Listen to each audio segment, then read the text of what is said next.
Hello बच्चों। तो आज की इस वीडियो में हम जो हमारे आईआईटी के पेपर्स हुए हैं अभी एंट्रेंस एग्ज़ाम के वो सोल्व करेंगे। तो जो मैं पहले अब पेपर ले रही हूँ और ले रही हूँ 22 जनवरी का, और इसमें भी हम ले रहे हैं मॉर्निंग शिफ्ट का। ठीक है, तो इसमें पहला क्वेश्चन है जो आपको दिख रहा है आपकी स्क्रीन पे। इसमें लिखा है कि a solution of aluminium chloride is electrolyzed for 30 minutes using a current of 2 ampere. The amount of aluminium deposited at the cathode is, ठीक है। और आपको मोलर मास दे रखा है, आपको किस किस का दे रखा है, एल्यूमिनियम का दे रखा है एंड क्लोरीन का दे रखा है। ठीक है, तो आपको गिवन क्या क्या है, गिवन है मोलर मास ऑफ एल्यूमिनियम जो है आपका 27 ग्राम पर मोल, और आपको मोलर मास गिवन है किसका, क्लोरीन का, जो है आपको 35.5 ग्राम पर मोल। ठीक है, और हमको बताना है कि जो एल्यूमिनियम की जो अमाउंट डिपॉजिट हुई है कैथोड पे वो कितनी हुई है।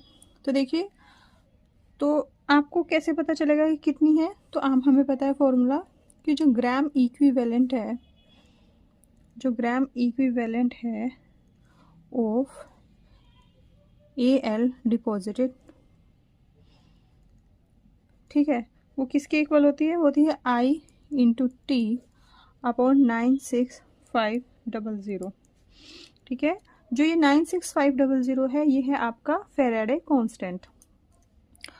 तो देखिए, ग्राम इक्विवेलेंट हम कैसे निकालते हैं, जैसे हम नंबर ऑफ मोल्स निकालते हैं ऐसे ही हम ग्राम इक्विवेलेंट निकालते हैं। नंबर ऑफ मोल्स हम कैसे निकालते हैं, मास इन ग्राम जो हमें निकालना है, ठीक है, मास इन ग्राम उसको W लिख लेंगे अपॉन मोलर मास, और मोलर मास हम उसी का लिखेंगे जिसका हमें निकालना है। हमें निकालना है एल्यूमिनियम का, तो मोलर मास हम किसका लिखेंगे, एल्यूमिनियम का। एल्यूमिनियम का 27 दे दिया। अब जब हम ग्राम इक्विवेलेंट निकालते हैं तो जो आपका जो नंबर ऑफ मोल्स होते हैं उसमें आप एन फैक्टर से मल्टीप्लाई करते हैं। एन फैक्टर क्या होता है, एन फैक्टर बेसिकली या तो आप वैलेंसी से डिनोट कर देते हैं, जो इनके ऊपर वैलेंसी होती है ऑक्सीडेशन स्टेट, और एल्यूमिनियम की आपको पता है कितनी होती है +3, तो इसको इंटू 3 कर देंगे। आई यहाँ पे करंट है, करंट आपकी 2 एम्पियर है। ठीक है, टी यहाँ पे समय है, समय 30 मिनट्स के लिए है, तो 30 मिनट्स, और सिंस हम मिनट्स में लेते हैं, हम किस में लेते हैं, सेकंड्स में, तो इस मिनट को मैं किस में बदल दूंगी, सेकंड्स में, इंटू 60 और डिवाइड बाय 96500। तो यहाँ से आपका W की वैल्यू आ जाएगी 0.336 ग्राम। तो आपका ऑप्शन नंबर सी जो होगा वो करेक्ट होगा। अगला क्वेश्चन है, which of the following statement is not true for radioactive decay. इसमें जो ट्रू नहीं है वो आपको बताना है। लेकिन सबसे पहले तो ट्रू और नॉट ट्रू तो अलग बात है, लेकिन आपको पता है कि जो रेडियो एक्टिव डीके होता है ना, वो कौन सा ऑर्डर रिएक्शन होता है, ये होता है फर्स्ट ऑर्डर रिएक्शन, ये होता है फर्स्ट ऑर्डर रिएक्शन। ओके जी, अब देखिए पहला स्टेटमेंट देखिए, amount of radio active substance remained after 3 half life is 1/8 of the original amount. जो पहली आपकी ओरिजिनल अमाउंट है उसका 1/8 रह जाता है 3 हाफ लाइफ के बाद। तो देखिए, अगर ये आपकी रिएक्शन है, आपका शुरुआत में अमाउंट A है, फिर हुआ शुरुआत में B तो कुछ बना ही नहीं, T = 0 पे, और जब T हाफ हो जाएगा यानी पहला T हाफ होगा आपका, तो A - X, ये X बचेगा। अभी जो X है, सिंस ये T हाफ है, T हाफ का मतलब है जब वो हाफ बचता है अपनी अमाउंट का, तो क्या होता है, उसको हाफ लाइफ बोलते हैं, तो X A/2 होगा। तो X क्या होगा आपका यहाँ पे A/2, इसका मतलब यहाँ भी A/2 बना है। तो ये कितना रिमेनिंग हुआ, A - A/2 यानी कि A/2, ठीक है, और यहाँ पे भी A/2 है। फिर फर्दर दूसरे T हाफ में इस A/2 का हाफ और रिड्यूस हो जाएगा इसमें से, तो हो जाएगा A/2 - A/4, और इधर क्या बनेगा A/2 + A/4, राइट। अब तीसरे हाफ में देखिए, जब आप इसको सोल्व करेंगे तो ये आपका क्या आएगा, ये आपका आएगा A/4, A/4 में से इसका और हाफ निकल जाएगा, यानी A/4 का हाफ A/8, और यहाँ पे क्या बनेगा A/2 plus A/4 plus A/8, तो ये आपका बचेगा A/8। इनिशियल अमाउंट हमने A ली थी और आप बिल्कुल क्लियरली देख रहे हैं कि इनिशियल अमाउंट का 1/8 ये बच रहा है। तो जो सब्सटेंस रिमेन हुआ, जो बचा, ठीक है, 3 हाफ लाइफ्स के बाद वो 1/8 ऑफ ओरिजिनल अमाउंट बचा है। तो ये स्टेटमेंट बिल्कुल सही है। ऑप्शन नंबर 2 है कि decay constant does not depend upon temperature. तो डी के कॉन्स्टेंट क्या होता है? डी के कॉन्स्टेंट होता है के इजकल टू 2.303 अपॉन T log a upon a minus x. जो यहाँ पे ये टी है, टी यहाँ पे टेम्परेचर नहीं है, टी यहाँ पे क्या है, टी यहाँ पे है टाइम। तो जो डी के कॉन्स्टेंट है वो टेम्परेचर पे डिपेंड नहीं करता। तो ये स्टेटमेंट भी बिल्कुल सही है। हमें चाहिए इनकरेक्ट स्टेटमेंट। फिर डी के constant increases with increase in temperature. तो जब ये टेम्परेचर के इंक्रीज करने पे डी के कॉन्स्टेंट इंक्रीज कर रहा है ऐसा बोल रहा है, लेकिन ये तो टेम्परेचर पे डिपेंड ही नहीं करता। तो इसका मतलब जो आपकी स्टेटमेंट 3 है वो एकदम रॉन्ग है। और नंबर 4 है half life is lawn 2 times of rate constant. आपको पता है जो फर्स्ट ऑर्डर रिएक्शन है उसका हाफ लाइफ क्या होता है? टी हाफ होता है, टी हाफ होता है 0.693 अपॉन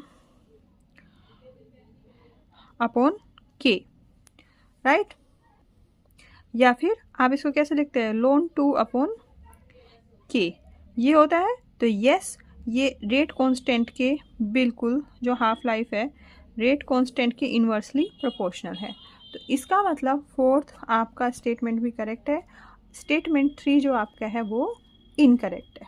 नेक्स्ट है question number 3, how many different stereoisomers are possible for the given molecule. देखिए इस गिवन मॉलिक्यूल में सबसे पहले तो हम देखेंगे कि इसमें कोई कायरल सेंटर है या नहीं है।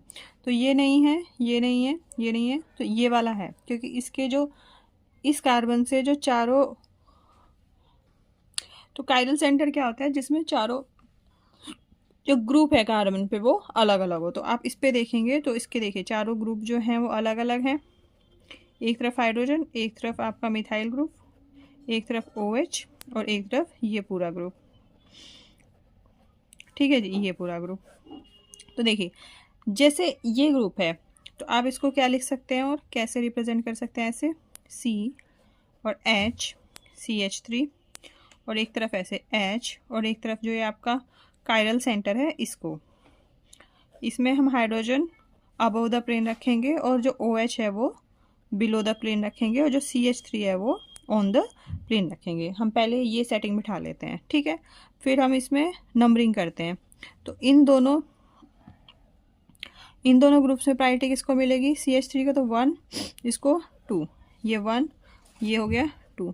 तो ये हमारा बिल्कुल दिख रहा है, ये क्या है? सिस, ठीक है जी। और अगर आप इसमें देखेंगे तो इसमें हम क्या नोमेनक्लेचर करेंगे? R और S नोमेनक्लेचर कैसे करेंगे?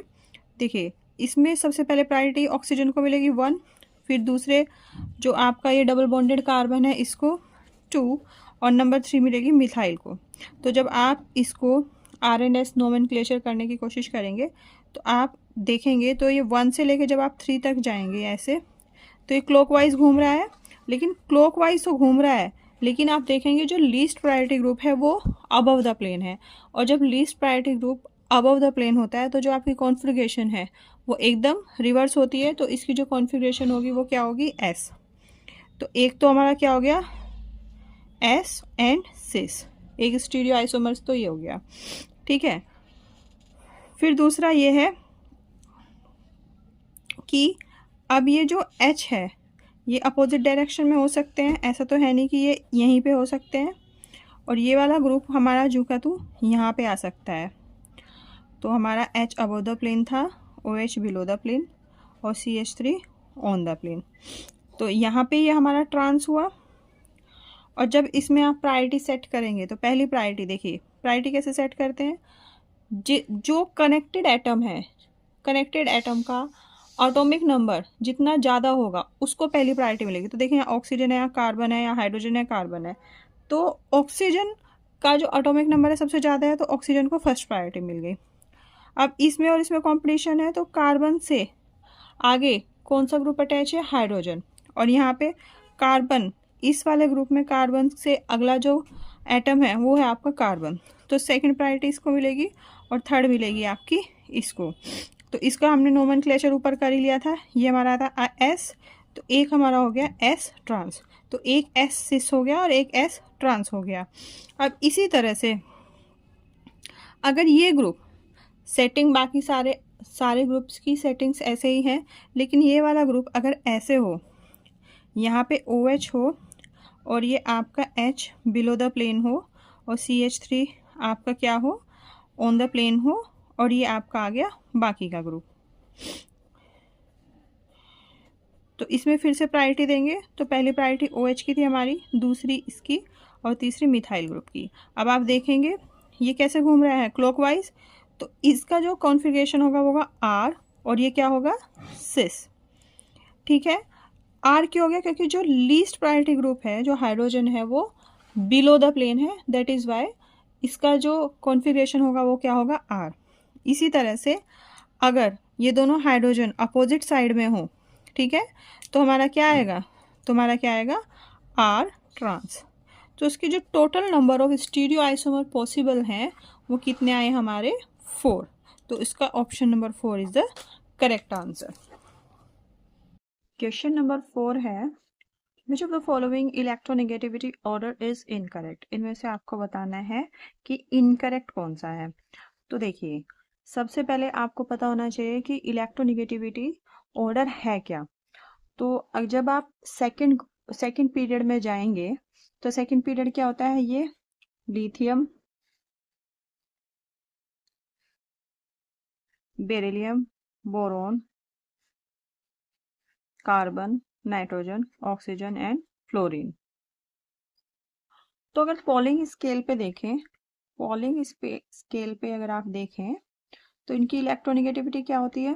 देखिए, पॉलिंग ने फ्लोरीन की क्या मानी थी, 4, और जब आप इधर से फ्लोरीन से आप लेफ्ट हैंड साइड चलेंगे तो 0.5 का क्या आएगा, डिफरेंस आएगा।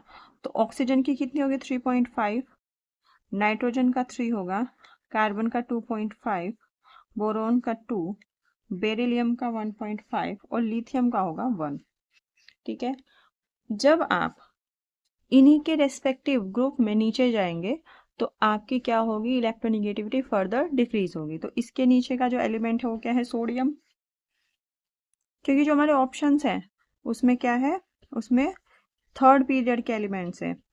तो बेरिलियम के नीचे क्या होगा, मैग्नीशियम, बोरॉन के नीचे एल्यूमिनियम, कार्बन के नीचे आपका होगा सिलिकॉन, नाइट्रोजन के नीचे फॉस्फोरस, ऑक्सीजन के नीचे सल्फर, और फ्लोरीन के नीचे आपका होगा क्या, क्लोरीन। तो ऊपर वाले से नीचे वाले की कम होगी। जैसे क्लोरीन का कितना होता है, 3, सल्फर का 2.5, फॉस्फोरस का 2.1, सिलिकॉन का 1.8, एल्यूमिनियम का 1.5, मैग्नीशियम का 1.2 एंड सोडियम का 0.9। तो जब आप पहले ऑप्शन के तरफ जाएंगे ये सब लिखने के बाद, तो आप देखेंगे एल्यूमिनियम की जो इलेक्ट्रोनेगेटिविटी है वो इसने सबसे कम बताई, तो ठीक है, इसकी 1.5 है। मैग्नीशियम की 1.2 है, ये इससे कम है, ये भी ठीक है। बोरोन की 2 है, और फिर नाइट्रोजन की 3 है। नाइट्रोजन की सबसे ज़्यादा, फिर उसके बाद बोरोन, उसके बाद मैग्नीशियम, उसके बाद एल्यूमिनियम। तो नहीं, तो मैग्नीशियम के क्या है, मैग्नीशियम की एल्यूमिनियम से ज़्यादा होनी चाहिए अगर ये ऑर्डर सही है, लेकिन ऐसा नहीं है। मैग्नीशियम की क्या है, एल्यूमिनियम से क्या है, कम है। देखिए, अगर आपको ये सब भी नहीं पता तो आपको इतना एक बेसिक नॉलेज होनी चाहिए कि जब आप ग्रुप में ऊपर से नीचे आएंगे तो आपकी इलेक्ट्रोनेगेटिविटी क्या होगी, डिक्रीज होगी। तो ये पहले 2 से ही आप एकदम पता लगा लेंगे कि ये वाला ऑर्डर क्या है आपका, इनकरेक्ट है। तो आपका option A is the correct option. तो ये वाला ऑर्डर आपका क्या है, इनकरेक्ट है। अब अगर आप दूसरे में देखें तो मैग्नीशियम का 1.2 है, बेरिलियम का 1.5 है, ठीक है, ये इससे ज़्यादा, ये वाला इससे ज़्यादा होना चाहिए, 2 है, और नाइट्रोजन 3, ये बिल्कुल सही जा रहा है। एल्यूमिनियम का आपका कितना बैठ रहा है, एल्यूमिनियम का आपका 1.5 है, सिलिकॉन का इससे ज़्यादा होना चाहिए, यस इससे ज़्यादा है 1.8, कार्बन का 2.5 इससे ज़्यादा है, और नाइट्रोजन का आपका 3 इससे ज़्यादा है, ये भी सही है। इसमें देखेंगे सल्फर का 2.5 है, क्लोरीन का 3 है, ऑक्सीजन का आपका है 3.5 और फ्लोरीन का 4 है, ये भी इंक्रीज हो रहा है फर्दर, तो ये भी ठीक है। तो आपको क्या, अगर आपको ये वैल्यूज भी याद, देखिए ये वाला तो आपको बिल्कुल बहुत इजीली याद हो जाएगा, फ्लोरीन का 4, ठीक है, उसके बाद 0.5 के डिफरेंस। और जब आप इसके नीचे आएंगे, ठीक है, तो नीचे में आपको पता होना चाहिए कि जब इससे नीचे आएगा तो इससे कम ही होगा। तो जैसे ये 1 है, ये 0.9 है, ये 1.5 है, 1.2 है, ये 2 है तो ये 1.5 है। तो क्या होगा, जब नीचे भी जाते हैं तो इनकी जो इलेक्ट्रोनिगेटिविटी है वो डिक्रीज होती है, और जब आप लेफ्ट साइड मूव करते हैं तो भी इलेक्ट्रोनिगेटिविटी डिक्रीज होती है। अगर आपको इतना भी है तो आप ये क्वेश्चन इजीली कर सकते हैं। चलिए अगले क्वेश्चन पे चलते हैं। अगला क्वेश्चन है lanthanoid ions with 4f7 configuration are. तो ये आपके लेंथेनॉइड आयंस हैं, इसमें से आपको बताना है कि 4f7 कॉन्फ़िगरेशन किसकी है। तो देखिए,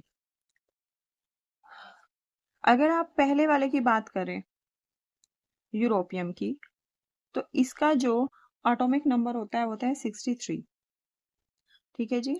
तो जब आप 2 प्लस करेंगे तो आपका क्या आएगा, इलेक्ट्रॉनिक कॉन्फ़िगरेशन ज़ेनॉन, फिर आपका आएगा 4f7 होएगा 6s0। फिर आपका अगला है गैडोलियम, ये होता है 64। फिर आप करें ज़ेनॉन, ये होगा आपका 4f7 5d0 और 6s0। फिर आपका है, फिर से यही है, इस बार 3 प्लस है तो एक इलेक्ट्रॉन यहाँ से जाएगा, ठीक है, ज़ेनॉन 4f6 एंड 6s0। फिर आपका है टीबी, इसका एटॉमिक नंबर है 65, इसकी इलेक्ट्रॉनिक कॉन्फ़िगरेशन होंगे ज़ेनॉन 4f8 एंड 6s0। फिर आपका हो गया SM 2 पॉजिटिव, इसका एटॉमिक नंबर है 62, फिर है ज़ेनॉन, और ये आपका हो गया 4f6 6s0। तो ये वाला नहीं है, ये वाला भी नहीं है, 4f7 इसमें आ रहा है, इसमें तो जिसमें EU 2 पॉजिटिव और GD 3 पॉजिटिव होगा वो आंसर सही होगा, यानी जिसमें A और B होगा, तो इसका ऑप्शन नंबर A आपका करेक्ट होगा। चलिए अगले क्वेश्चन पे चलते हैं। अगले क्वेश्चन में आपको लिस्ट 1 को लिस्ट 2 से मैच करना है। तो सबसे पहले आप देखिए एल्यूमिनियम, मैग्नीशियम, सोडियम और फ्लोरीन। तो देखिए आप इन पे चलिए, पहले वाले ऑप्शन पे ही। इनका एटॉमिक नंबर क्या होता है, फ्लोरीन का 9, सोडियम का 11, मैग्नीशियम का 12, एल्यूमिनियम का होता है आपका 13, ठीक है जी। और नंबर ऑफ इलेक्ट्रॉन्स कितने हैं इस इन आयंस में, देखिए अगर 3 पॉजिटिव है यानी कि 3 इलेक्ट्रॉन लूज किए, यानी कि नंबर ऑफ इलेक्ट्रॉन 10 है। यहाँ पे 2 पॉजिटिव यानी 2 इलेक्ट्रॉन लूज किए, यानी कि यहाँ पे भी नंबर ऑफ इलेक्ट्रॉन 10 है। एन पॉजिटिव में से 1 इलेक्ट्रॉन लूज किया, यानी कि यहाँ पे भी नंबर ऑफ इलेक्ट्रॉन्स 10 हुए। ये आपका क्या है, एटॉमिक नंबर।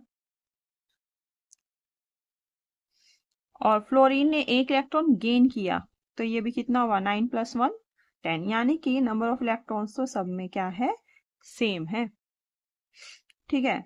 तो आप इसमें क्या करेंगे, सबसे पहले आयनाइजेशन एंथैल्पी, कि किसकी आयनाइजेशन एंथैल्पी, आयनाइजेशन एंथैल्पी का क्या ये ऑर्डर है, ऐसे अगर आप करें तो क्या ये आयनाइजेशन एंथैल्पी का ऑर्डर है। आयनाइजेशन एंथैल्पी देखिए, आयनाइजेशन एंथैल्पी उसकी सबसे कम होगी जो सबसे इजी इलेक्ट्रॉन लूज कर दे। तो जो सबसे इजीली इलेक्ट्रॉन लूज करेगा वो कौन करेगा, वो सबसे इजीली इलेक्ट्रॉन लूज करेगा कौन सा, देखिए एल्यूमिनियम पहले इलेक्ट्रॉन लूज करेगा, ऐसे होगा, इस अपर शेल में 3 इलेक्ट्रॉन है तो पहला इलेक्ट्रॉन इजीली लूज कर देगा, दूसरा, तीसरा भी। उसके बाद इलेक्ट्रॉन लूज करना इसके लिए बहुत कठिन है, ठीक है, तो ये बिल्कुल सही है। मैग्नीशियम, मैग्नीशियम में भी ऐसे ही होगा, ठीक है, यहाँ पे ये 2 8 2, ठीक है, लेकिन इसके पास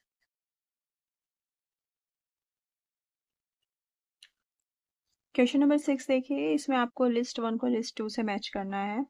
तो जो इसमें ऑप्शन ए है, ठीक है, option A B C D, इसको आपको मैच करना है लिस्ट 2 से। ठीक है, तो सबसे पहले आपका ये देखिए, ये वाला ऑप्शन है कि aluminium 3 positive, magnesium 2 positive, sodium और फ्लोरीन। ठीक है, इसका इस टाइप का कुछ ऑर्डर दे रखा है। तो इसको देखते ही आप समझ जाइए कि ये मोस्ट ऑफ द टाइम जो इस टाइप के जो ऑर्डर होता है आयंस में, जिसमें निगेटिव और पॉजिटिव दोनों इन्वॉल्व होते हैं, मैक्सिमम टाइम ये आपके साइज से रिलेटेड, उन आयन के साइज से रिलेटेड ऑर्डर होता है। तो साइज आपके साइज इस ऑप्शन में से कौन सा है, ये आयनिक रेडियाई आपको साइज बताता है। ठीक है जी, तो देखिए इनका अगर एटॉमिक नंबर आप देखें, एटॉमिक नंबर फ्लोरीन का 9 होता है, सोडियम का आपका क्या हो गया, सोडियम का आपका 11 होता है, मैग्नीशियम का 12 और एल्यूमिनियम का आपका होता है 13। जब ये 3 इलेक्ट्रॉन लूज करेगा तो नंबर ऑफ इलेक्ट्रॉन्स कितने हो जाएंगे, नंबर ऑफ इलेक्ट्रॉन्स 10 हो जाएंगे। जब 2 इलेक्ट्रॉन लूज करेगा तो 10 हो जाएंगे, 1 इलेक्ट्रॉन लूज करेगा 10 हो जाएंगे, और जब फ्लोरीन 1 इलेक्ट्रॉन गेन करेगा इसके भी 10 हो जाएंगे, यानी कि नंबर ऑफ इलेक्ट्रॉन्स तो सेम है। लेकिन पॉजिटिव चार्ज डेंसिटी किसकी सबसे ज्यादा है, एल्यूमिनियम की, क्योंकि इस पे सबसे ज्यादा पॉजिटिव चार्ज है, और जिसकी पॉजिटिव चार्ज डेंसिटी जितनी ज्यादा होगी उसका साइज उतना ही कम होगा। तो देखिए इसकी सबसे ज्यादा है तो इसका साइज सबसे कम, फिर 2 पॉजिटिव से कम पॉजिटिव चार्ज डेंसिटी, इसका साइज इससे थोड़ा ज्यादा, फिर इसका साइज उससे थोड़ा ज्यादा, और फिर इसका साइज उससे ज्यादा। तो इसका मतलब ये वाला जो ऑर्डर है ये आयनिक रेडियाई का ऑर्डर है। तो जो फर्स्ट वाले का जो मैच बनेगा वो बनेगा आयनिक रेडियाई। तो ए का 4 तो बिल्कुल कंफर्म हो गया, यानी ऑप्शन नंबर ए और सी में से कोई एक ऑप्शन है। फिर हम चलेंगे, देखो यहाँ से जब हमें एक मिल गया तो हम बी का फर्स्ट चेक करेंगे। यहाँ से बी का फर्स्ट कंफर्म है क्योंकि ये सेकंड है, ये थर्ड है। ठीक है, और हमारा ऑप्शन ए का 4 बिल्कुल कंफर्म है। तो बी का फर्स्ट, ये आयनाइजेशन एंथैल्पी है, इसको आपको एग्जामिनेशन हॉल में चेक भी नहीं करना है, आपको अपना टाइम सेव करना है। ठीक है, और सी का, सी और डी में फिर देखना है। अगर आपको आयनाइजेशन एंथैल्पी देखिए, देखिए जब आप इनका करेंगे, जैसे boron, carbon, oxygen and nitrogen. Boron का एटॉमिक नंबर क्या होता है, बोरोन का एटॉमिक नंबर होता है 5, कार्बन का होता है 6, ऑक्सीजन का 8 और नाइट्रोजन का होता है 7। जब आप इनका इलेक्ट्रॉनिक कॉन्फ़िगरेशन लिखेंगे तो ये होगा 1s2, 2s2, 2p1। तो इसकी आयनाइजेशन एंथैल्पी सबसे कम होनी चाहिए क्योंकि एक ही इलेक्ट्रॉन है। ठीक है, आउटर मोस्ट जो आपका ऑर्बिटल है उसमें एक ही इलेक्ट्रॉन है। फिर ये हो गया 1s2, 2s2, 2p2।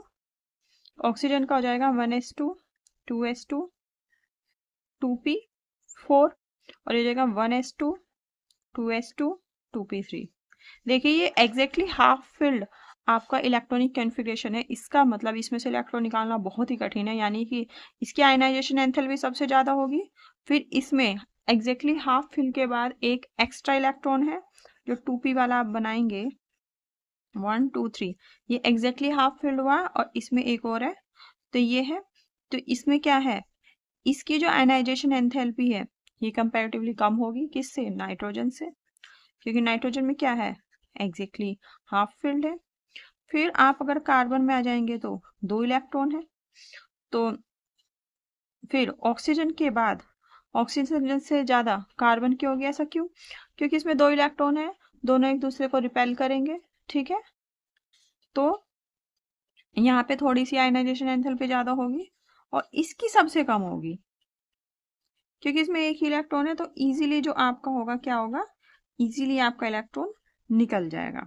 तो सबसे ज्यादा आपकी नाइट्रोजन की होगी, उसके बाद ऑक्सीजन की होगी, उसके बाद कार्बन की होगी और उसके बाद बोरोन की होगी। ठीक है जी, तो इसका ऑप्शन नंबर 1 सही जा रहा है।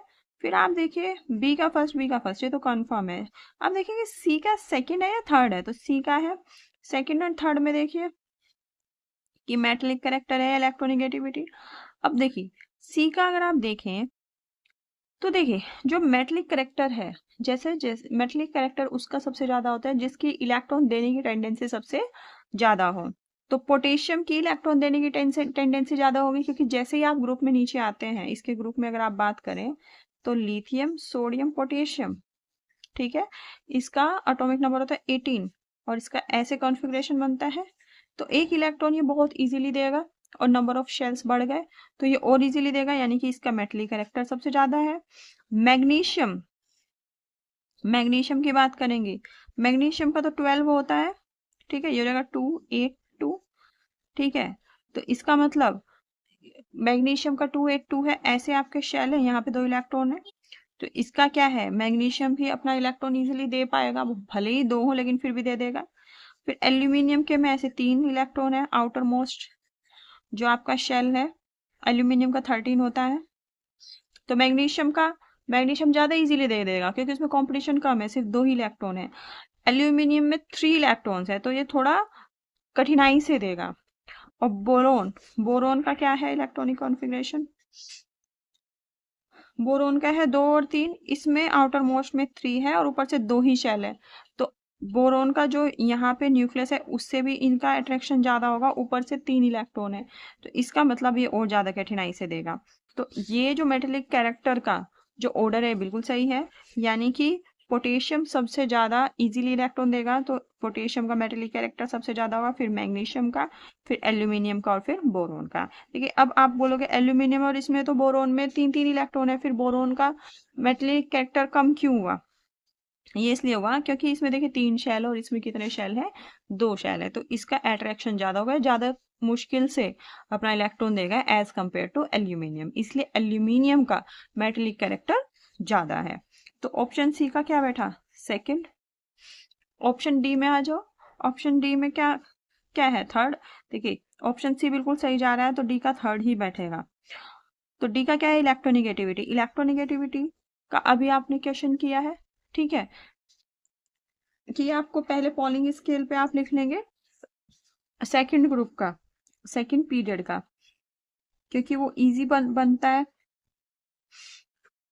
ठीक है, इसको याद करेंगे, ली बे बक नोफ, ठीक है।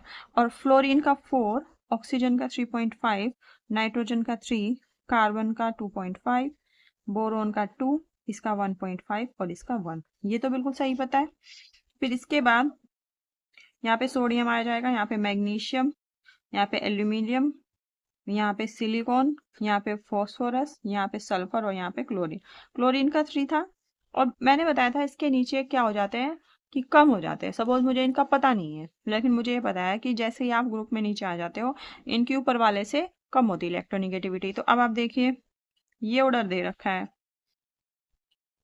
यानी क्लोरीन का 3 है, सल्फर का, जब आप इधर से इधर जाएंगे राइट हैंड आएंगे, ठीक है, लेफ्ट हैंड साइड जाएंगे, जब आप पीरियड में लेफ्ट हैंड साइड मूव करेंगे तो इधर ये क्या होता है, डिक्रीज होता चला जाता है, और जब आप ग्रुप में अप साइड डाउन आते हैं तो भी डिक्रीज हो जाता है, तो यानी कि सल्फर का डेफिनेटली इससे कम होगा, फिर फॉस्फोरस का डेफिनेटली इससे कम होगा और सिलिकॉन का डेफिनेटली इससे कम होगा। इसका मतलब ये इलेक्ट्रोनिगेटिविटी ऑर्डर बिल्कुल सही है, तो ऑप्शन डी का क्या बनेगा, थर्ड से ये मैच कर जाएगा, ठीक है। तो आपका option number C is a correct option. Question number 7 है, which of the following acids is a vitamin. देखिए जो एस्कॉर्बिक एसिड होता है ये आपका विटामिन सी होता है, ठीक है, तो एस्कॉर्बिक एसिड इसका बिल्कुल सही ऑप्शन है। विटामिन सी को हम क्या बोलते हैं, एस्कॉर्बिक एसिड। अब चलिए क्वेश्चन नंबर 8 पे चलते हैं। A liquid when kept inside a thermally insulated closed vessel at 25 degree centigrade was mechanically stirred from outside, what will be the correct option for the following thermodynamic parameters। देखिए अगर thermally insulated है इसका मतलब ना तो आप heat बाहर से ले रहे हैं, ना ही हीट बाहर अंदर से बाहर जा रही है, और ना ही हीट उस थर्मली इंसुलेटेड वेसल में ना तो बाहर से हीट आ रही है, ठीक है, और ना ही अंदर से हीट बाहर जा रही है, बिल्कुल इंसुलेटेड है, मतलब जितनी हीट इसके अंदर है वही है। फिर इसको मैकेनिकली स्टेयर कर दिया, इसमें क्या कर दिया, मैकेनिकली स्टेयर कर दिया। अब जब थर्मली इंसुलेटेड है तो Q इजकल टू 0 हो गया, अंदर से बाहर और बाहर से अंदर तो कोई जा नहीं रहा है। अब जो मैकेनिकल स्टेयर कर दिया, मैकेनिकली जब स्टेयर कर दिया तो हीट में तो कोई कंट्रीब्यूशन नहीं होगा, तो जो ये एनर्जी आपने उसमें जनरेट की ये कहाँ स्टोर होगी। तो देखिए आपको पता है कि जो अगर फर्स्ट लॉ है, फर्स्ट लॉ ऑफ थर्मोडायनेमिक्स क्या बोलता है,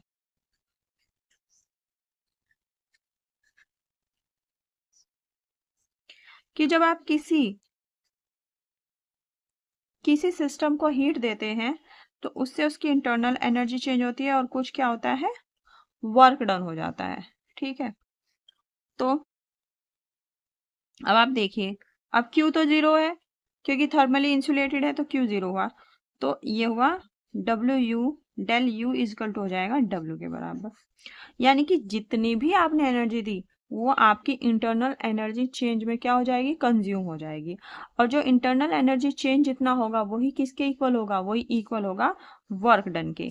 तो देखिए Q जीरो तो सब में है, ठीक है, तीन ऑप्शन में Q इजकल टू जीरो है, तीन ऑप्शन में से कुछ भी हो सकता है। अब जब वो आप एनर्जी दोगे तो इंटरनल एनर्जी तो बढ़ेगी, घटेगी तो है नहीं, ठीक है, क्योंकि हीट में तो कोई चीज कंज्यूम हो नहीं रही है, तो del U is greater than zero. ठीक है, यहाँ पे इस वाले में del U is equal to zero तो बिल्कुल नहीं होगा, ये वाला ऑप्शन खत्म हो जाएगा। और del U less than zero, ऐसा बिल्कुल नहीं होगा कि अंदर का जो सिस्टम है वो अपनी एनर्जी क्या होगा, वो अपनी एनर्जी लूज करेगा, नहीं। जब बाहर से आपने मैकेनिकली स्टेयर किया उससे क्या होगी, उसकी जो इंटरनल एनर्जी होगी वो होगी इंक्रीज होगी। अगर इंटरनल एनर्जी इंक्रीज होगी, क्योंकि वर्क डन भी क्या है, इंटरनल एनर्जी के इक्वल है, तो वर्क डन भी ग्रेटर देन जीरो होगा। तो इसका ऑप्शन नंबर ए क्या होगा आपका, करेक्ट होगा। अगला क्वेश्चन है, radius of the first excited state of helium ion is given as. ठीक है, तो हीलियम आयन के लिए आपको बताना है जो उसकी फर्स्ट एक्साइटेड स्टेट है उसके लिए। ठीक है, तो हीलियम आयन क्या हो गया आपका, ये हो जाएगा। ठीक है, आपको पता है हीलियम में कितने इलेक्ट्रॉन्स होते हैं, दो। एक इलेक्ट्रॉन अगर लूज कर दे तो इसमें एक इलेक्ट्रॉन बचेगा। ठीक है, प्लस का मतलब क्या है कि एक इलेक्ट्रॉन लूज कर दिया। आपको पता है कि ग्राउंड स्टेट के लिए एन की वैल्यू 1 होती है। ठीक है, और आपकी फर्स्ट एक्साइटेड स्टेट के लिए एन की वैल्यू 2 होती है। और इसने पूछा ही है कि फर्स्ट एक्साइटेड स्टेट के लिए हीलियम आयन के लिए उसकी रेडियस बतानी है। और रेडियस निकालने का सिंपल फॉर्मूला होता है, क्या होता है, आर इज इक्वल टू होता है a naught n square by Z. ठीक है जी, ए नोट क्या है, यहाँ पे इसने बताया हुआ है radius of first stationery state of hydrogen atom. जो पहली स्टेशनरी स्टेट है हाइड्रोजन एटम की, उसकी रेडियस होती है क्या, ए नोट। हम उसको किससे डिनोट करते हैं, ए नोट से। एन की वैल्यू यहाँ पे क्या है, 2। फर्स्ट एक्साइटेड स्टेट के लिए एन की वैल्यू 2, तो इसमें हम पुट कर देंगे तो आर इजकल टू हो जाएगा ए नोट, तो ऐसे ही रहेगा, एन की वैल्यू 2। और हीलियम के लिए जेड, जेड क्या है यहाँ पे, एटॉमिक नंबर है, जेड की वैल्यू कितनी होगी, 2। 2 से 2 कैंसिल हो जाएगा, आर की वैल्यू आएगी 2 ए नोट। यानी कि ऑप्शन नंबर डी इसमें करेक्ट होगा। क्वेश्चन नंबर 10 में देखिए, इसमें दो स्टेटमेंट है, आपको बताना है कि कौन सा स्टेटमेंट सही है कौन सा गलत है। ठीक है, स्टेटमेंट 1 पढ़ते हैं कि CH3OCH2Cl जो ये कंपाउंड है ये SN1 रिएक्शन देगा, दो इट्स अ प्राइमरी हैलाइड। देखिए हमें पता है कि जो प्राइमरी हैलाइड्स होते हैं, हमने पढ़ा है SN2 और SN1 रिएक्शंस के बारे में। जो प्राइमरी हैलाइड्स होते हैं वो बहुत इजीली क्या आपके देते हैं, SN2 रिएक्शन देते हैं। और सेकेंडरी जो हैलाइड होते हैं वो दे सकते हैं SN2 reaction, but not so easily. ये भी SN2 रिएक्शन देते हैं लेकिन इतने इजीली नहीं देते। इसी तरह जो टर्शरी हैलाइड्स होते हैं वो SN1 रिएक्शन देते हैं इजीली। सेकेंडरी हैलाइड्स भी SN1 रिएक्शन दे सकते हैं बट नॉट सो इजीली, उसमें थोड़ी रिएक्शंस कंडीशंस लगानी पड़ती है। ठीक है जी, अब इसने कहा है कि देखिए ये है तो प्राइमरी हैलाइड, अगर ये प्राइमरी हैलाइड है तो यस ये प्राइमरी हैलाइड है क्योंकि ये प्राइमरी कार्बन से ये क्या है, क्लोरीन आपका अटैच है। तो सिंस ये प्राइमरी हैलाइड है इसको SN2 रिएक्शन देनी चाहिए, ठीक है, अकॉर्डिंग टू रूल। बट ये देता है क्या, SN1 रिएक्शन। ऐसा क्यों, देखिए SN1 रिएक्शन देने के लिए जो आपको कार्बोकैटायन है वो स्टेबल होना चाहिए। आपको पता है कि टर्शरी कार्बोकैटायन ज़्यादा स्टेबल होता है सेकेंडरी से, और फिर प्राइमरी से। ये स्टेबिलिटी ऑफ कार्बोकैटायन है। और इसी ऑर्डर में आपको क्या होती है, SN1 रिएक्शन होती है, यानी कि टर्शरी कार्बोकेटाइन को आप SN1 रिएक्शन देंगे, लेकिन प्राइमरी कार्बोकेटाइन दे रहा है, क्यों? ये इसलिए दे रहा है, देखिए, क्योंकि जो ये आपको कंपाउंड है ना, जब इसमें से क्लोरीन आयन जाएगा तो कौन सा कार्बोकेटाइन बनेगा, ये। ठीक है जी। तो ये जो आपको प्राइमरी कार्बोकेटाइन है, ये स्टेबलाइज हो जाएगा जो ऑक्सीजन के पास लोन पेयर्स हैं इससे। सिंस ये स्टेबलाइज हो जाएगा आपका प्राइमरी कार्बोकेटाइन, तो प्राइमरी कार्बोकेटाइन स्टेबलाइज हो जाएगा, जो स्टेबलाइज्ड कार्बोकेटाइन होता है वो क्या देता है, SN1 रिएक्शन। तो ये बिल्कुल करेक्ट है। अब दूसरा है कि देखिए कि ये भी प्राइमरी कार्बोकेटाइन बनेगा, यहाँ से देखिए क्लोरीन हटेगा, प्राइमरी बनेगा, ये SN2 रिएक्शन देगा, लेकिन इतनी इजीली नहीं देगा। दो ये प्राइमरी हैलाइड है, देखिए प्राइमरी हैलाइड है, तो ये आपका SN2 रिएक्शन तो देगा, लेकिन इजीली नहीं देगा। तो ये आप यहीं से देख सकते हैं, जब ये यहाँ से जाएगा तो यहाँ पे पॉजिटिव बनेगा, ठीक है, यहाँ पे पॉजिटिव बनेगा, तो ड्यू टू क्राउडिंग, क्राउडिंग की वजह से इजीली जो आपकी SN2 रिएक्शन वो नहीं हो पाएगी। एक तो कारण ये है, और दूसरा एक ही, देखिए प्राइमरी है, जब आपका रीअरेंजमेंट हो जाएगा तो टर्शरी कार्बोकेटाइन में ये कन्वर्ट हो जाएगा, कैसे, ऐसे देखिए, ये है कि अगर ये यहाँ पे भी रहता तो भी इजीली नहीं दे पाएगा, क्यों, क्योंकि क्राउडिंग है। और अगर इसमें रीअरेंजमेंट भी होता है, रीअरेंजमेंट भी होता है, तो जो ये आपका ये वाला ग्रुप है, ये यहाँ जाएगा और यहाँ पे क्या आ जाएगा, पॉजिटिव आयन। तो आपका कार्बोकेटाइन अब कैसा दिखेगा, हमारा कार्बोकेटाइन अब दिखेगा ऐसा, ठीक है, ऐसा दिखेगा। और सिंस ये टर्शरी कार्बोकेटाइन बन गया, टर्शरी कार्बोकेटाइन बन गया, तो अब तो ये कौन सी रिएक्शन देगा, अब ये देगा SN1 रिएक्शन, ठीक है। तो अगर ये रहता है तो ड्यू टू क्राउडिंग ये SN2 रिएक्शन तो दे देगा, लेकिन स्लो रेट से देगा, ठीक है।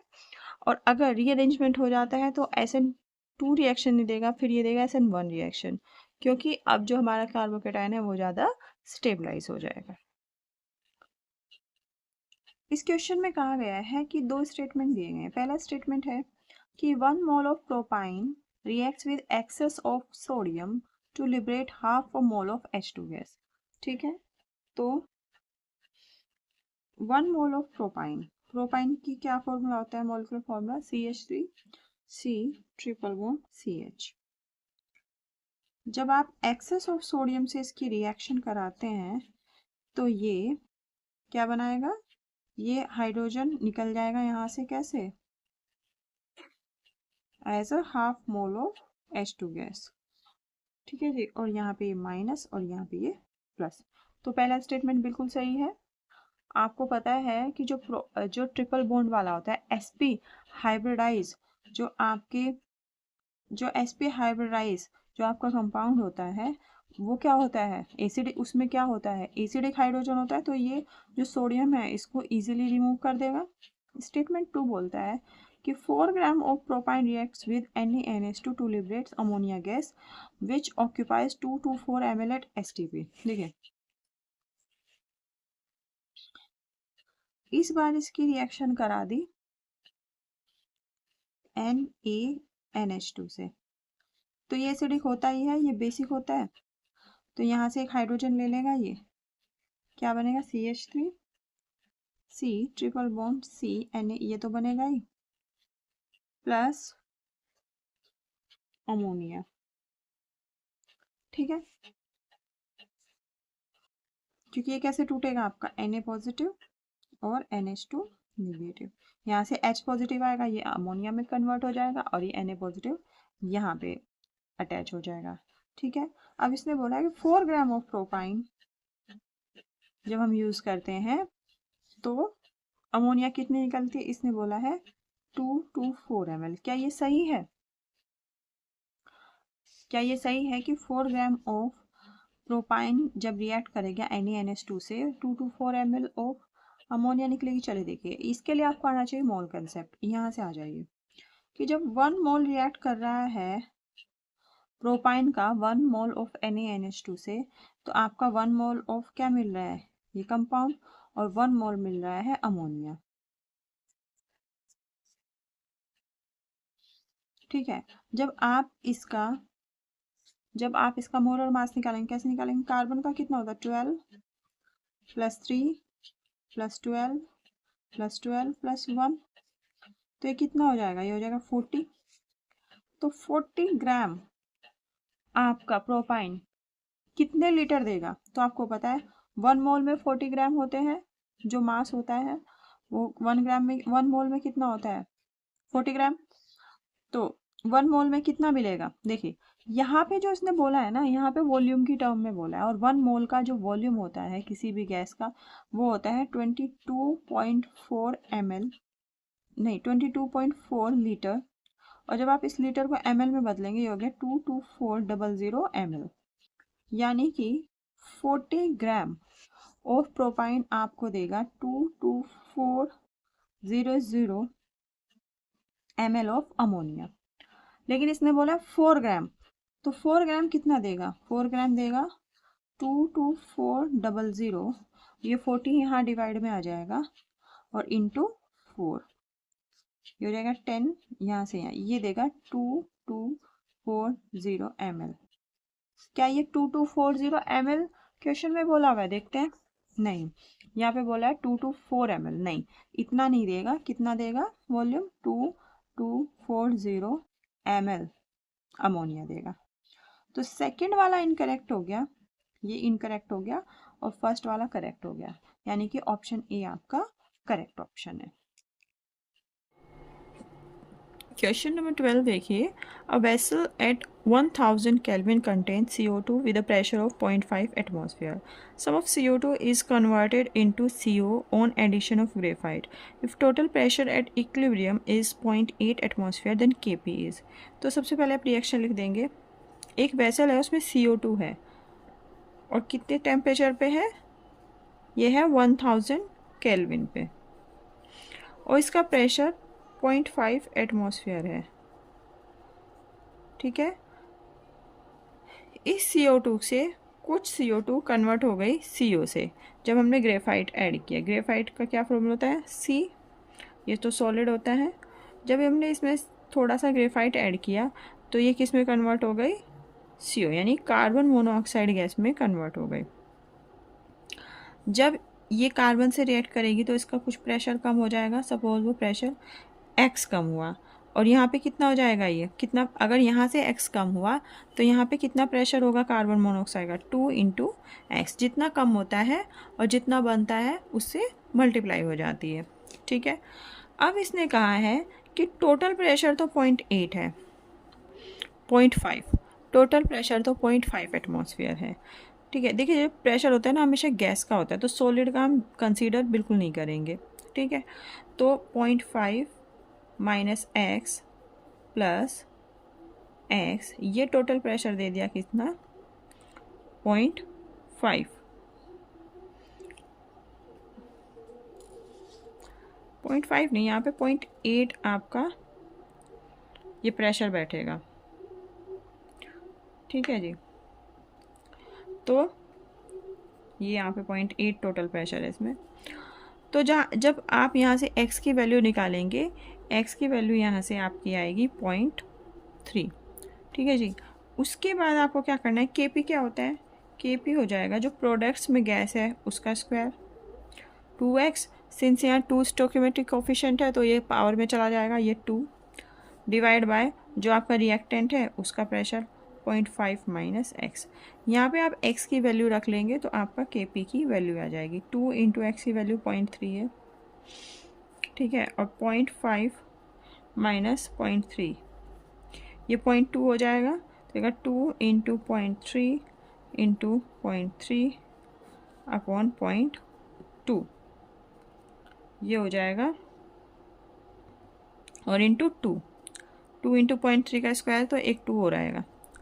जब आप इसको सोल्व करेंगे तो आपकी वैल्यू आएगी 1.8 एटमॉस्फेयर। तो आपकी जो Kp की वैल्यू आएगी वो आएगी 1.8 एटमॉस्फेयर। अगला क्वेश्चन देखिए, इसमें क्वेश्चन नंबर 13 में है कि आपको बताना है इसका IUPAC नेम। तो IUPAC नेम का जैसे आपको पता ही है, इसकी कुछ कंडीशनिंग होती है, कुछ इसके रूल्स होते हैं। उस रूल्स के अकॉर्डिंग आपको लॉन्गेस्ट चेन सेलेक्ट करनी है। लॉन्गेस्ट कार्बन चेन सेलेक्ट करनी है। फिर उस लॉन्गेस्ट कार्बन चेन में जो आपके फंक्शनल ग्रुप है उसको आपको कोशिश करनी है कि लीस्ट प्रायोरिटी दी जाए। ठीक है, लीस्ट प्रायोरिटी मतलब कि लीस्ट नंबरिंग उसके पास होनी चाहिए।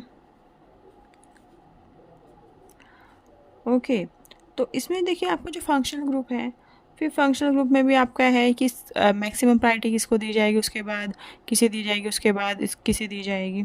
ठीक है, तो इसमें जब आप यहाँ से चलेंगे तो आपका जो ये COH ग्रुप है इसको आपको प्रायोरिटी देनी पड़ेगी सबसे पहले। तो लीस्ट जो नंबरिंग है वो इसको मिलेगी। ठीक है, यहाँ पे आप लिख लीजिए maximum priority with least numbering. Okay, तो यहाँ से नंबर 1 2 3 4 5 6 कार्बन की चेन हमने सेलेक्ट कर ली। अब देखिए आपको पता है प्रीफिक्स में आप क्या लिखते हैं, प्रीफिक्स में आप लिखते हैं जो आपके कैसे ग्रुप हैं, जो नॉर्मल ग्रुप हैं। तो जैसे COCH3 है, इसको आप क्या नाम देंगे, इसको देंगे नंबर 6 पे आइए, इसको देंगे 6। सिंस ये OCH3 है तो इसको लिखेंगे मिथॉक्सी, 6 मिथॉक्सी। CO ग्रुप को हम लिखेंगे कार्बोनाइल, 6 मिथॉक्सी कार्बोनाइल। तो ये ग्रुप का नाम क्या हो गया, 6 मिथॉक्सी कार्बोनाइल। फिर आगे 2 और 5 पे कौन कौन से ग्रुप लगे हुए हैं, मिथाइल, 2 5 डाई मिथाइल। और कितने नंबर की चेन है, 6 की, तो इसको बोलेंगे हेक्सेन और 1 ओइक एसिड। ठीक है, सिंस यहाँ पे ये क्या है आपका जो O है वो आपका एक वोवल है और इससे पहले भी वोवल आ रहा है तो ये E कैंसिल हो जाएगा। तो आप, और जैसे 1 नंबरिंग है इसको आप नहीं भी लिखें तो भी चलता है। तो इस हेक्सेनोइक एसिड को आप ऐसे भी लिख सकते हो, हेक्सेनोइक, सिंपल ऐसे हेक्सेनोइक एसिड। चलिए अगले क्वेश्चन पे चलते हैं।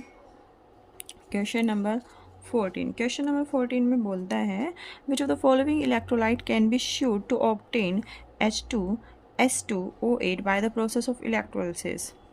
तो H2S2O8 इलेक्ट्रोलिसिस से कौन से प्रोसेस से बनेगा। सबसे पहले है कि अगर आप dilute solution of sodium sulphate का अगर आप डाइल्यूट सॉल्यूशन करोगे इससे बनेगा।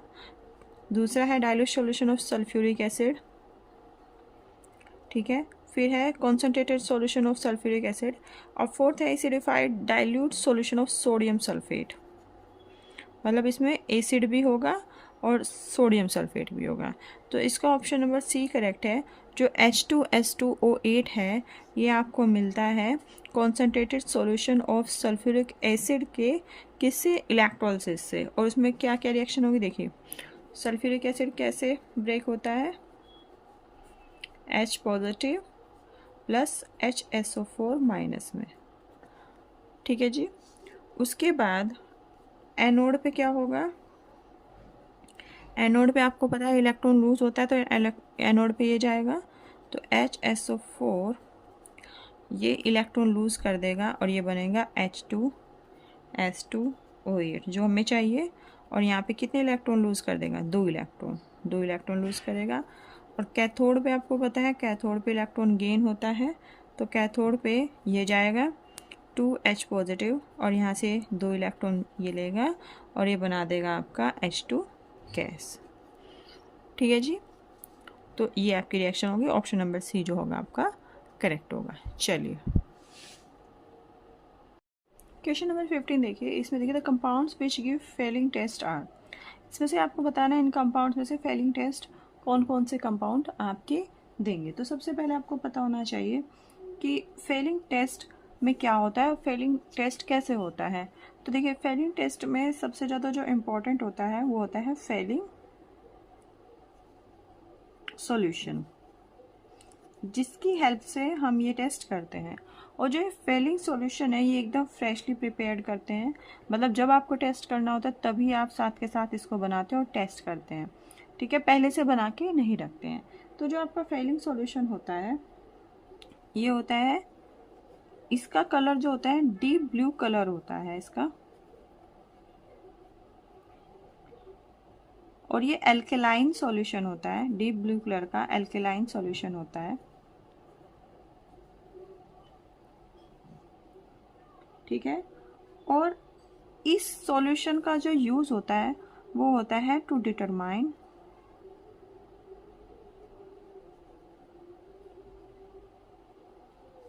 द प्रेजेंस ऑफ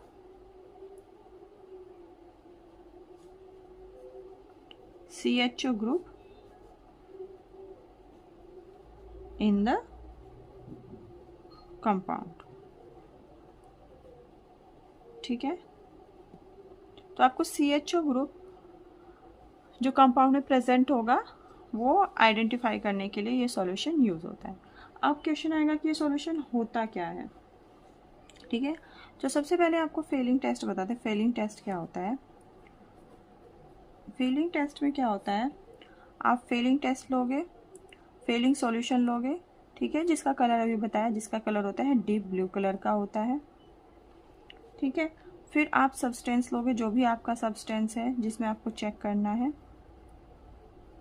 फिर आप इनको हीट करोगे दोनों को, और आपका क्या आएगा, एक ब्रिक रेड। अगर ब्रिक रेड का कलर का आपका सॉल्यूशन हो जाए, ठीक है, ब्रिक रेड कलर आपको मिल जाए सॉल्यूशन का, तो इसका मतलब फेलिंग जो टेस्ट है वो पॉजिटिव है, यानी कि आपके कंपाउंड में CHO जो ग्रुप है वो प्रेजेंट है, ठीक है जी। अब आप फेलिंग जो सॉल्यूशन है वो प्रिपेयर कैसे करोगे, ठीक है। इसमें क्या करेंगे, आपको 2 इक्वल वॉल्यूम्स मिक्स करने हैं, जो पहले ही से ही आप सॉल्यूशन बना के रखेंगे, पहले से ही 2 सॉल्यूशन बना के रखेंगे, उसको मिक्स करना है फ्रेशली, ठीक है। तो उसमें क्या होगा, आपका एक तो सॉल्यूशन A होगा जो आपको पहले से बना के रखने हैं, एक सॉल्यूशन B होगा, लेकिन आपको मिक्स ये तभी करना है जब आपको टेस्ट करना होता है, ठीक है। सॉल्यूशन A में क्या होगा, सॉल्यूशन A में 70 ग्राम CuSO4 लेंगे, कॉपर सल्फेट लेंगे, इंटू 5H2O, 70 ग्राम ये लेंगे, ठीक है, और इसको बोलते हैं हम क्यूप्रिक सल्फेट पेंटा हाइड्रेट, इसका नाम ये होगा। और जो 70 ग्राम जो आपका ये है क्यूप्रिक सल्फेट पेंटाहाइड्रेट, ये 1 लीटर में 70 ग्राम चाहिए आपको। अगर आप 1 लीटर बना के रख रहे हैं तो आप 70 ग्राम CuSO4 इंटू 5H2O उसमें मिक्स करेंगे। फिर जो सॉल्यूशन B है उसमें आप क्या करेंगे, उसमें आप लेंगे 350 ग्राम ऑफ रोचेलसाट सॉल्ट, ठीक है। जो आपका ये जो 350 ग्राम ऑफ रोचेलसाट लेंगे और प्लस NaOH लेंगे। NaOH आपको कितना लेना है, 100 ग्राम, 100 ग्राम पर लीटर ऑफ सॉल्यूशन, यानी अगर आप 1 लीटर सॉल्यूशन बना रहे हो उसमें 100 ग्राम ये लेंगे और 350 ग्राम ऑफ रोचेलसाट लेंगे। अब ये रोचेलसाट क्या होता है, रोचेलसाट का जो नाम होता है वो होता है potassium sodium tartrate tetra hydrate. देखिए जो फेलिंग सॉल्यूशन का जो डीप ब्लू कलर है वो जो यहाँ पे Cu2 पॉजिटिव आयंस है ना, इनकी वजह से होता है, ठीक है।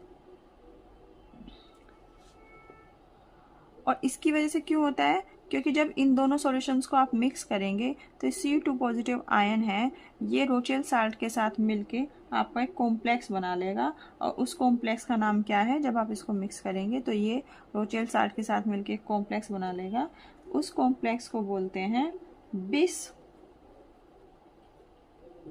टार्टरेट कॉम्प्लेक्स, ठीक है जी। अब देखिए अब आप पहले ऑप्शन पे आ जाइए।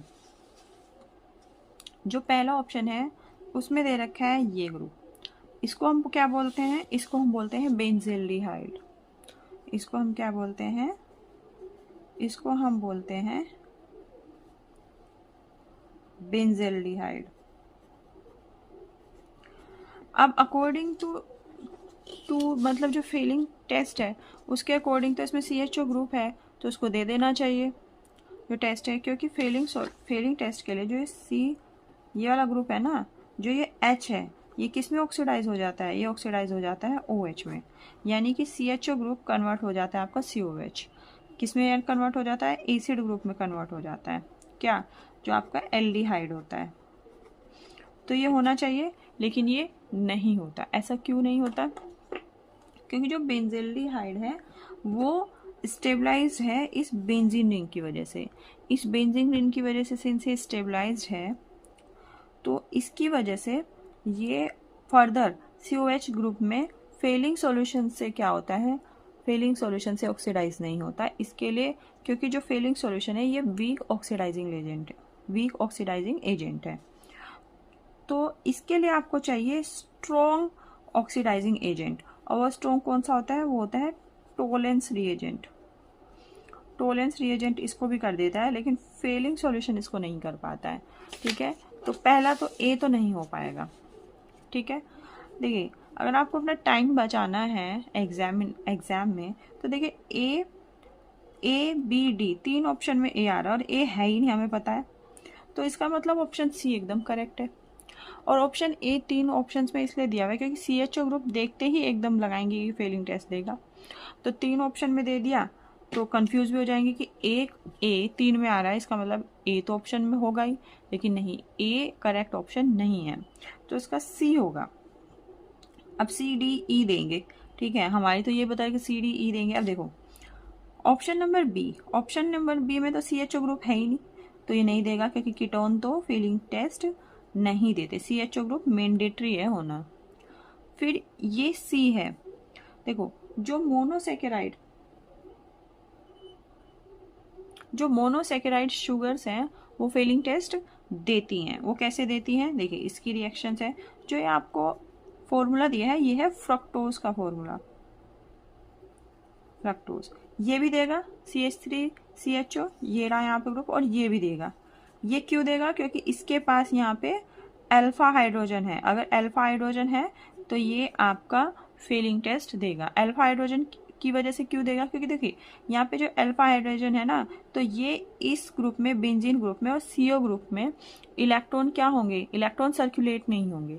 ठीक है, इलेक्ट्रॉन स्टेबलाइज नहीं होंगे due to this alpha hydrogen, तो ये भी देगा। तो CDE तीनों देंगे। अब आप देखिए फ्रक्टोज कैसे देगा, क्योंकि इसमें अगर देखें तो CO ग्रुप है, CHO ग्रुप तो कहीं दिख ही नहीं रहा है, तो ये कैसे देगा ये बताते हैं। देखिए जो ये फॉर्मूला है ये हमारा डी फ्रक्टोज का फॉर्मूला। अब ये कैसे आपका फेलिंग सॉल्यूशन टेस्ट देगा, देखिए इसमें है CO ग्रुप और हमें चाहिए क्या, CHO ग्रुप, तो इसमें होगा टोटोमराइजेशन, तो सिर्फ ये ग्रुप ले लेते हैं। ठीक है, सिर्फ ये ग्रुप ले लेते हैं समझाने के लिए, क्योंकि सारे चेंज इसी में होंगे, नीचे कोई चेंज नहीं होगा।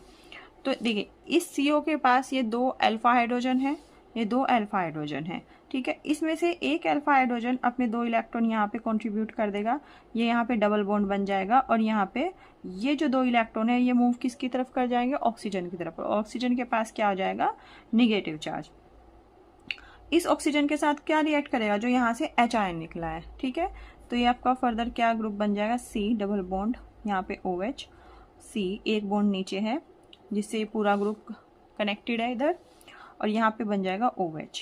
तो हमारा जो नेक्स्ट बनेगा ये क्या बनेगा, ऐसे CH OH double bond COH और नीचे आपका ये पूरा ग्रुप।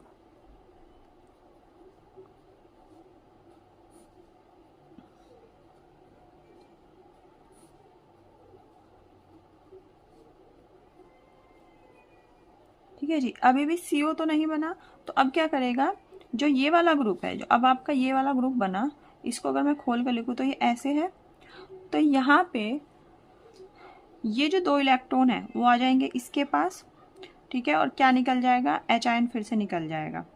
ये अपने 2 इलेक्ट्रॉन इधर दे देगा, ठीक है, और ये इलेक्ट्रॉन यहाँ पे आ जाएंगे, तो ये आ जाएगा ऐसे O नेगेटिव, ठीक है।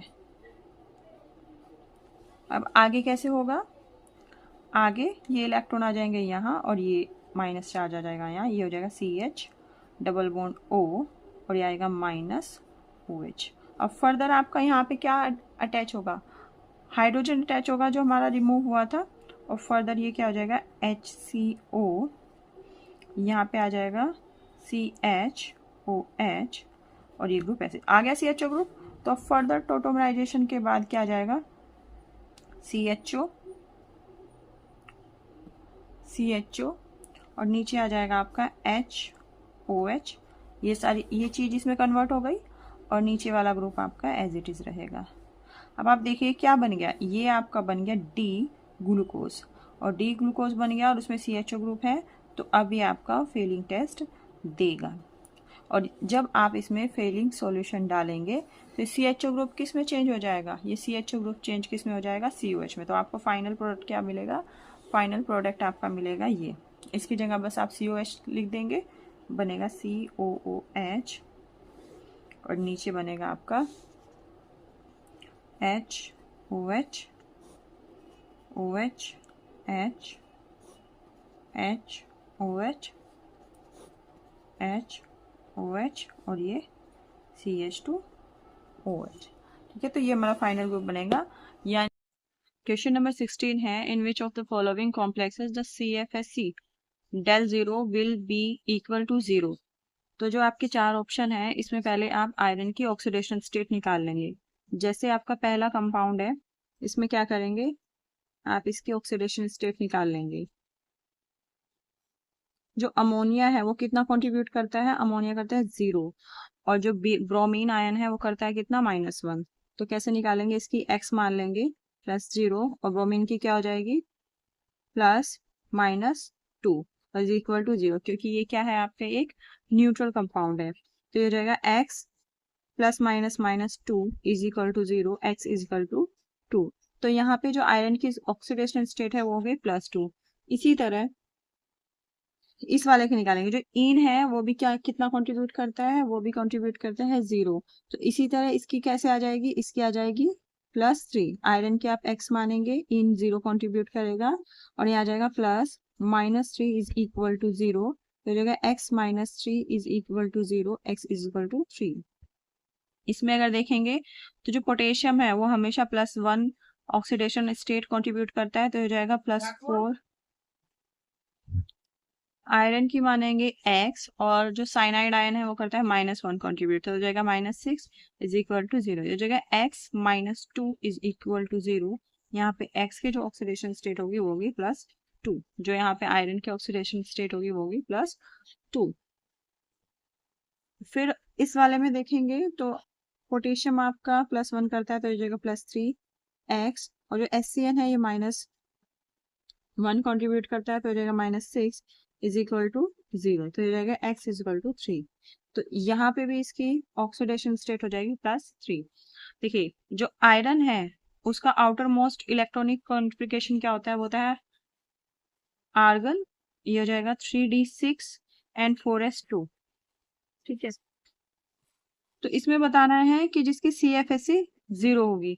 तो CFSC 0 के देखिए, जो अब आप इनको देखेंगे तो ये जो सारे कॉम्प्लेक्सेस हैं ये ऑक्टाहेड्रल कॉम्प्लेक्सेस हैं, क्योंकि जो यहाँ पे लिगेंड है वो 6 लिगेंड अटैच हो रहे हैं सेंट्रल एटम से। तो यहाँ भी 6 है, 6 एटम्स लिगेंड्स के 6 एटम्स अटैच हो रहे हैं सेंट्रल मेटल एटम से, यहाँ भी 6 है। जो इन है इसमें 2 एटम अटैच होते हैं, तो इसके भी 6 हो गए, साइनाइड के भी 6 हो गए और इसके भी 6 हो गए। तो ये सब क्या है, ये सब ऑक्टाहेड्रल है। तो इनका जो एनर्जी बैरियर होगा वो कैसे होगा, ये ऊपर Eg आएगा और नीचे क्या आ जाएगा T2G, और बीच में क्या होता है बेरी सेंटर, इसको हम क्या बोलते हैं, यहाँ पे जो आपकी एनर्जी होती है 0। और यहाँ से यहाँ तक जो आपका ये होता है -4 -0.4 और ऊपर आपका होता है 0.6। T2G में आपकी 3 ऑर्बिटल होते हैं, Eg में होते हैं 2। तो देखिए जब Fe2 पॉजिटिव आप देखेंगे, तो जब Fe2 पॉजिटिव होगा तो 4s से 2 इलेक्ट्रॉन्स रिमूव हो जाएंगे और आपका बचेगा 3d6। तो आपको 6 इलेक्ट्रॉन फिल करने हैं इसमें, तो कैसे करेंगे 1 2 3 4 5। अब जो छठा इलेक्ट्रॉन है वो कैसे करेंगे, देखिए अगर स्ट्रॉन्ग फील्ड लिगेंड्स है, ठीक है, ये जो आपका जो ये है ये किस वजह से है, ये वीक फील्ड लिगेंड की वजह से है। और अगर स्ट्रॉन्ग फील्ड लिगेंड है तो क्या वो तो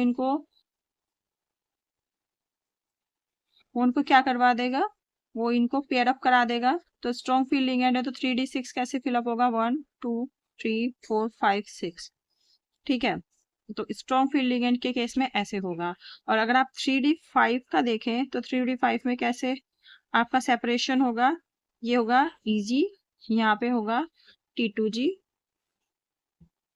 3d5 में क्या होगा, 3 इलेक्ट्रॉन यहाँ पे in case of weak field ligand.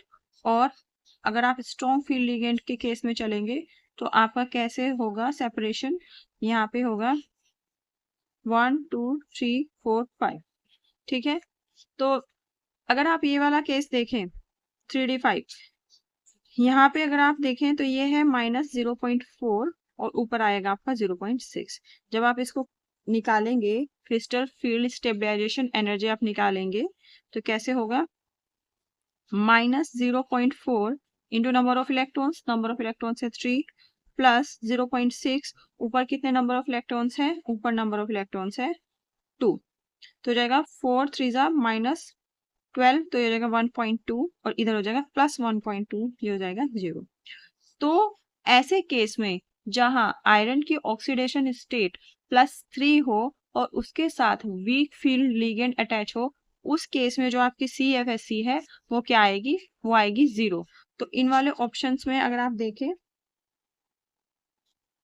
तो ऑप्शन नंबर बी और ऑप्शन नंबर डी में +3 ऑक्सीडेशन स्टेट है, लेकिन जो आपका इन है ये आपका है स्ट्रॉन्ग फील्ड लिगेंड, बट जो SCN है वो है वीक फील्ड लिगेंड। तो इस वाले केस में जो आपकी CFSC होगी वो क्या होगी, 0 होगी। क्वेश्चन नंबर 17 है arrange the following solutions in order of their increasing boiling points. और यहाँ पे इनकी मोलैरिटी दी हुई है, यानी कॉन्सेंट्रेशंस दी हुई हैं और आगे दिए हुए हैं आपको इनके कंपाउंड्स। तो सबसे पहला ऑप्शन है तो जो बॉइलिंग पॉइंट एलिवेशन है वो उसका फॉर्मूला होता है del TB = I KBM। यहाँ पे जो I है ये है आपका वॉन्ट ऑफ फैक्टर, ठीक है। KB है आपका इब्लियोस्कोपिक कांस्टेंट,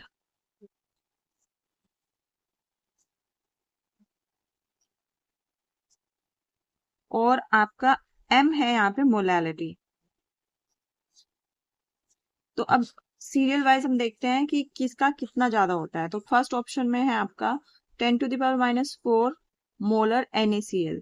इसके लिए आपकी I की वैल्यू क्या होगी, 2, क्योंकि ये कितने नंबर ऑफ आयंस में टूटेगा, 2 में, Na positive and Cl minus, तो I की वैल्यू हो गई 2। और मोलैलिटी अगर देखें तो इसमें मोलैलिटी निकालने की जरूरत नहीं है, क्योंकि हमें क्या बताना है, हमें सिर्फ ऑर्डर बताना है। तो हम मोलैरिटी भी ले सकते हैं, क्योंकि मोलैरिटी जो होती है वो होती है concentration of solvent, concentration of solute in solution, और जो मोलैलिटी होती है concentration of solute in solvent. तो हम यहाँ पे मोलैलिटी की जगह मोलैरिटी भी ले सकते हैं, तो उससे आंसर में कोई गड़बड़ी नहीं आएगी। तो यहाँ पे जो आपको मोलैरिटी है वो दी है 10⁻⁴, और KB जो आपका होगा वो क्या है, वो तो कांस्टेंट है। तो फर्स्ट वाले के लिए, फर्स्ट ऑप्शन के लिए आपका क्या बना, I × M हो गया आपका 2 × 10⁻⁴। सेकेंड वाले के लिए होगा, ये वैल्यू जिसकी जितनी ज्यादा होगी उसका बॉइलिंग पॉइंट उतना ही ज्यादा होगा, ठीक है। यूरिया आपको पता है, यूरिया आयंस में नहीं टूटता है, यूरिया का फॉर्मूला होता है NH2CO NH2।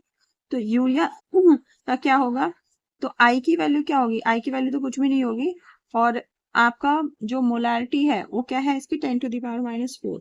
तो इसको आप सीधा 10⁻⁴ लिखेंगे यूरिया के केस में। और थर्ड वाले में देखेंगे NaCl के लिए I की वैल्यू 2 है और ये आपकी मोलैरिटी होगी 10⁻³ तो ये हो जाएगी 2 × 10⁻³ और ऑप्शन नंबर 4 है, इसमें हो जाएगा I की वैल्यू 2 और मोलैरिटी होगी आपकी 10⁻², तो ये हो जाएगा 2 × 10⁻²। तो जिसकी कॉन्सेंट्रेशन जिसकी I × m की वैल्यू सबसे ज्यादा होगी, जिसकी I × m की वैल्यू सबसे ज्यादा होगी, उसी का बॉइलिंग पॉइंट जो है वो सबसे ज्यादा होगा। तो इसमें सबसे ज्यादा जो वैल्यू है वो किसकी है? वो है आपकी सेकंड वाले की, वो वैल्यू है फोर्थ वाले की। ठीक है, सेकंड वाले की सबसे कम है। 10⁻⁴ में जितना आपका कम होगा वो वैल्यू उतनी ही ज्यादा होगी। तो फोर्थ सबसे पहले होगा, उसके बाद आपका होगा थर्ड, उसके बाद आपका होगा थर्ड क्योंकि अब आ गया आपका 10⁻³ उसके बाद आपका आएगा फर्स्ट, ये हो गया 2 × 10⁻⁴ और सबसे लास्ट में आपका आ गया सेकंड क्योंकि सेकंड वाली सबसे कम है। तो जो इसका ऑर्डर होगा वो होगा आपका option number D. Question number 18 है the products form in the following reaction sequence are. ये आपको रिएक्शन सीक्वेंस दिया है, इसमें आपको A एंड B बताना है। तो चलिए यहाँ से स्टार्ट करते हैं। ये पहला है नाइट्रोबेंजीन,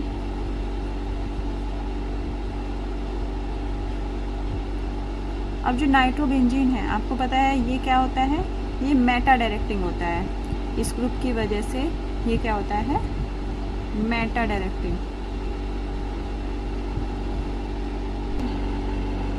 ये आपका जो NO2 है वो है मेटा डायरेक्टिंग ग्रुप होता है। ठीक है जी।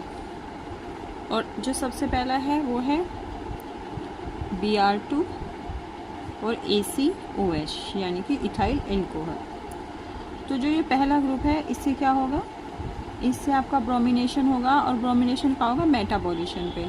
तो ये आपको पता है ये ऑर्थो पोजीशन होती है, ये मेटा पोजीशन होती है, ये होती है पैरा पोजीशन। तो जो ब्रोमीन अटैच होगा वो कहाँ पे होगा, मेटा पोजीशन पे।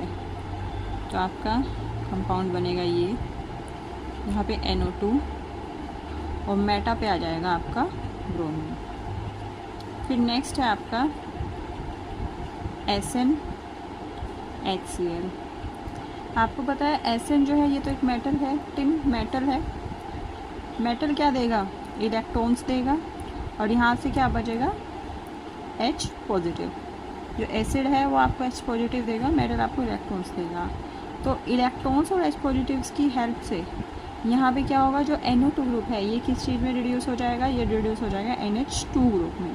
तो ये क्या बन जाएगा, इधर ये बन जाएगा NH2 और यहाँ पे आपका ब्रोमीन रहेगा क्योंकि जो Sn है ये क्या है, ये आपका है रिड्यूसिंग एजेंट।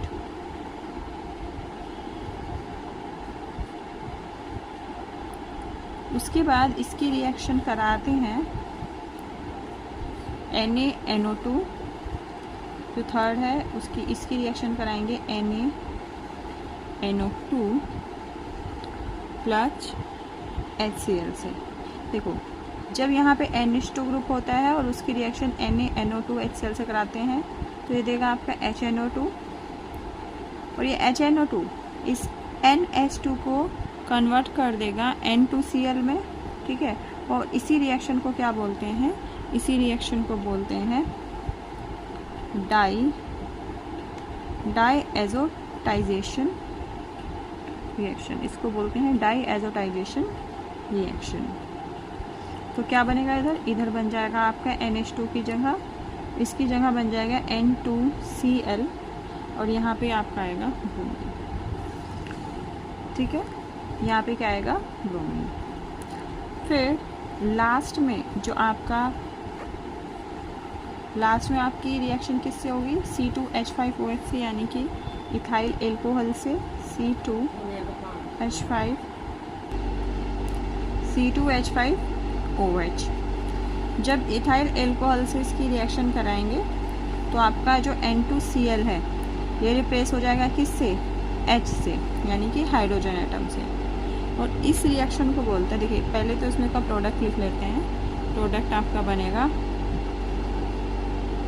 ये, और ये कन्वर्ट हो जाएगा किसमें, एसिटाल्डिहाइड में। ठीक है, तो देखो इस रिएक्शन को हम बोलते हैं सेंडमेयर रिएक्शन। इस रिएक्शन को हम बोलते हैं सेंडमेयर रिएक्शन, जिसमें N2 पॉजिटिव ग्रुप, ये किस में होता है N2 पॉजिटिव, और ये Cl minus, N2 positive group replace हो जाता है किससे, हाइड्रोजन एटम से। ठीक है जी, चलिए अब अगले क्वेश्चन पे चलते हैं।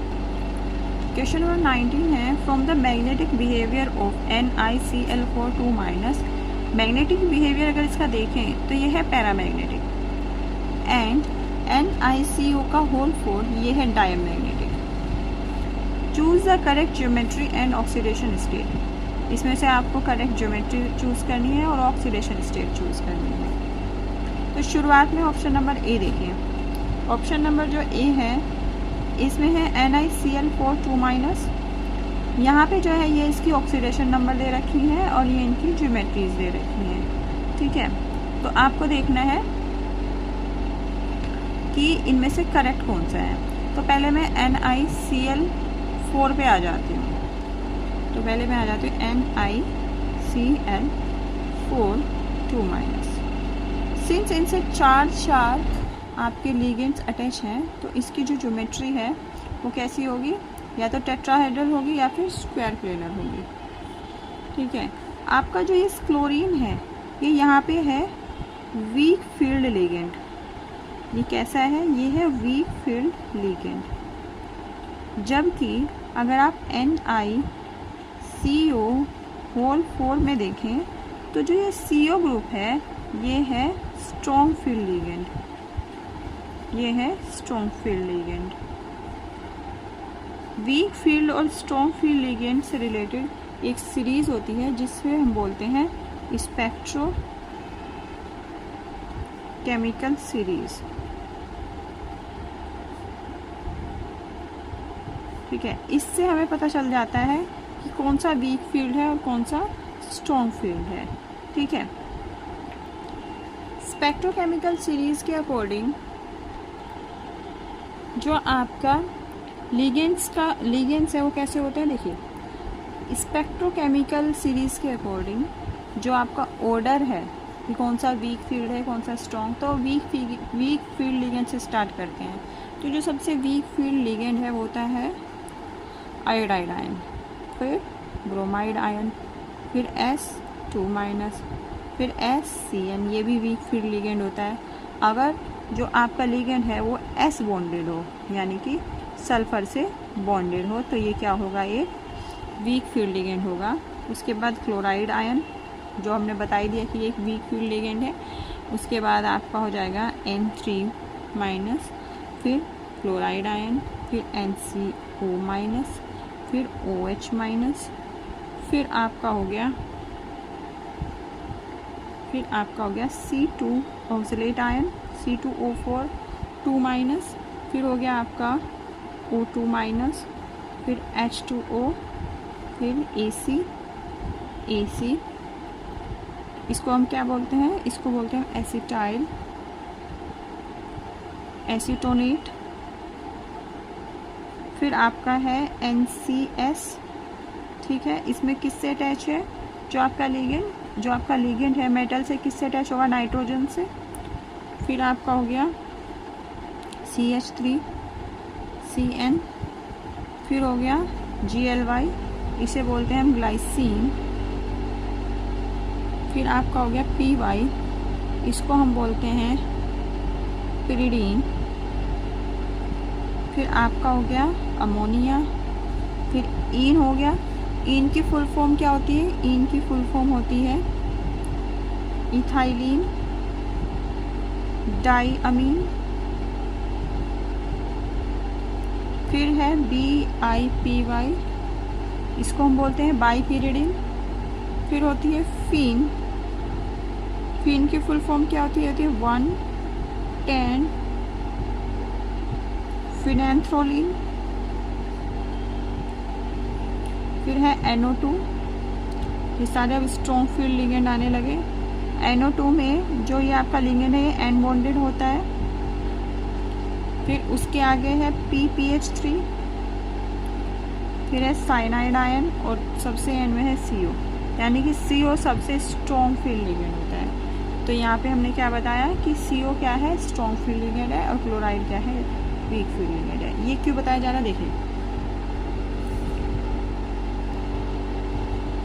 अब पहले आप NiCl4 इसको देखते हैं। ये आपका वीक फील्ड लिगेंड है और इसमें जो आपके मेटल की ऑक्सीडेशन स्टेट है वो कितनी है, वो है +2। तो ये Ni यहाँ पे किस फॉर्म में, Ni2 पॉजिटिव फॉर्म में है। और इसका इलेक्ट्रॉनिक कॉन्फ़िगरेशन होगा आर्गन, यहाँ पे होगा 3D8 और ये होगा 4s0। ठीक है, तो 3D8 कैसे है, ये यहाँ पे है।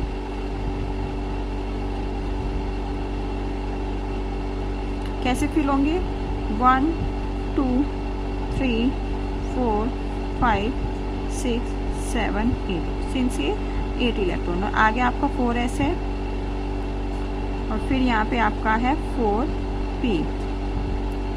ठीक है, अब सिंस ये वीक फील्ड लिगेंड है तो ये इन दो इलेक्ट्रॉन्स को पेयर अप नहीं करवा पाएगा। तो जो आपकी लिगेंड जो आपको इलेक्ट्रॉन्स देगा वो अगले ऑर्बिटल्स में देगा। तो लिगेंड आपको यहाँ पे देगा 4s में और 4p में। तो आपकी ज्योमेट्री क्या बनेगी, ज्योमेट्री बनेगी sp3 और ये बनेगी टेट्राहेड्रल। ठीक है जी। अब नेक्स्ट है NiCO का होल 4।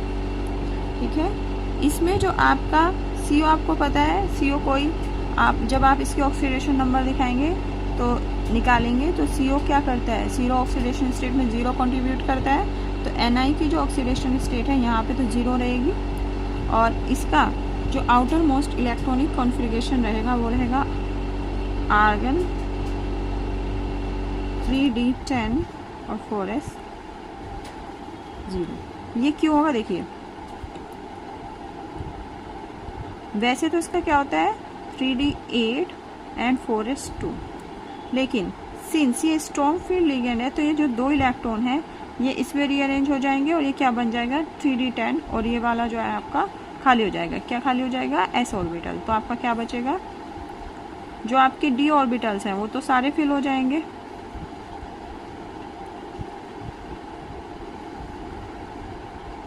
और जो ये लिगेंड CO है वो आपके 4s और 4p में ही इलेक्ट्रॉन देंगे, और इस वजह से इसकी ज्योमेट्री में क्या होगी sp3। ठीक है, और ज्योमेट्री होगी आपकी टेट्राहेड्रल, हाइब्रिडाइजेशन होगी sp3 और ज्योमेट्री होगी आपकी टेट्राहेड्रल। अगर आपका यहाँ पे ऐसे हो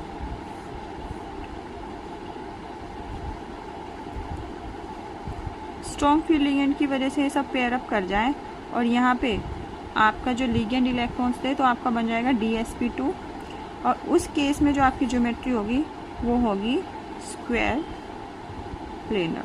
तो ऐसा तो केस यहाँ पे नहीं है, दोनों केस में टेट्राहेड्रल है। तो टेट्राहेड्रल किस में, वो देखें तो सिर्फ इसमें है टेट्राहेड्रल और इसमें है टेट्राहेड्रल, और +2 पहले की आई थी और दूसरे में 0 ऑक्सीडेशन स्टेट है, तो ये बिल्कुल सही है। और देखिए तो ऑप्शन नंबर बी बिल्कुल करेक्ट है। इसमें बोला है देखिए क्वेश्चन में कि ये पैरामैग्नेटिक है पहला वाला, तो क्या ये पैरामैग्नेटिक है, यस। 2 अनपेयर्ड इलेक्ट्रॉन है तो ये तो पैरामैग्नेटिक हुआ।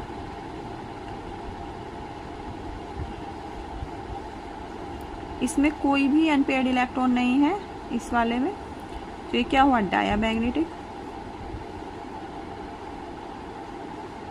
ठीक है जी, चलिए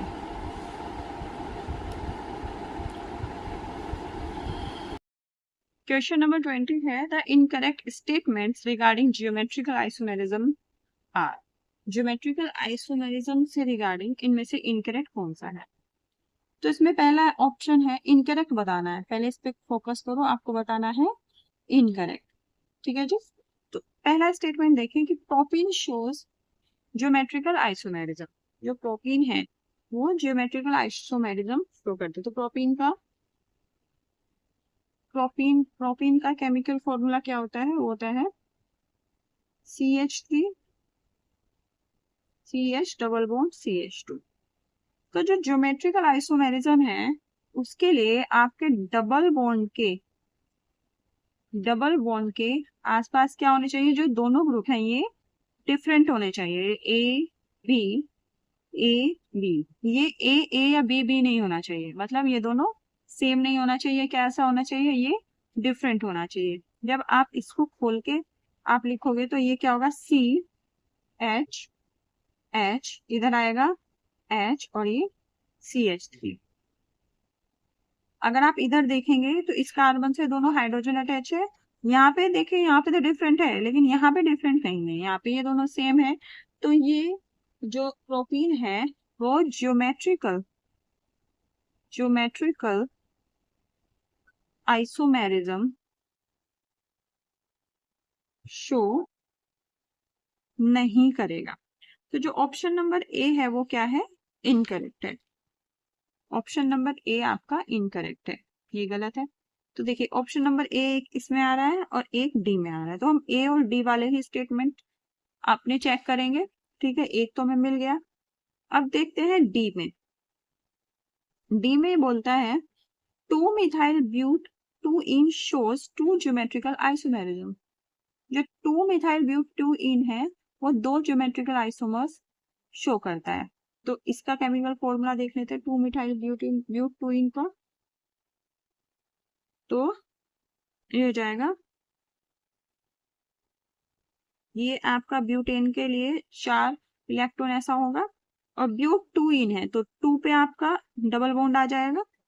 ठीक है, 2 मिथाइल 1 2 2 पे आपका क्या है? मिथाइल ग्रुप है। ठीक है, ये हो गया। तो आपके ग्रुप कैसे बनेंगे? CH3 1 2 3 4, इससे कुछ नहीं, 1 2 3 यहाँ पे हाइड्रोजन आ जाएगा और यहाँ पे CH3। अब आप देखिए कि क्या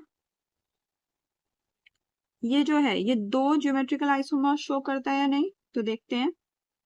तो CH3 फिर यहाँ पे हो गया डबल बॉन्ड, ये हो गया C, एक तरफ H हो गया और एक तरफ CH3 हो गया। सो सिंस आपके देखिए इसमें भी जो 2 ग्रुप हैं ये आपके सेम आ गए, ये आपके सेम आ गए। तो ये तो ज्योमेट्रिकल आइसोमेरिज्म शो करेगा ही नहीं। So do not show geometrical isomerism.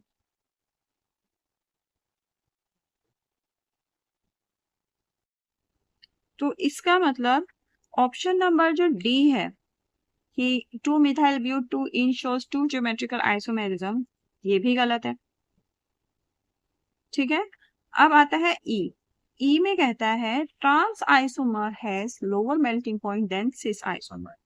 देखिए ट्रांस आइसोमर तो इस टाइप का होगा और सिस आइसोमर इस टाइप का होगा।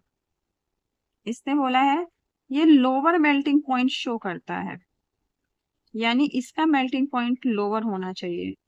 तो ऐसा नहीं है, ट्रांस आइसोमर का जो मेल्टिंग पॉइंट है वो क्या होता है? ज्यादा होता है। ठीक है, ज्यादा क्यों होता है? इसका ज्यादा होने का कारण होता है क्योंकि ये ज्यादा सिमेट्रिकल होता है।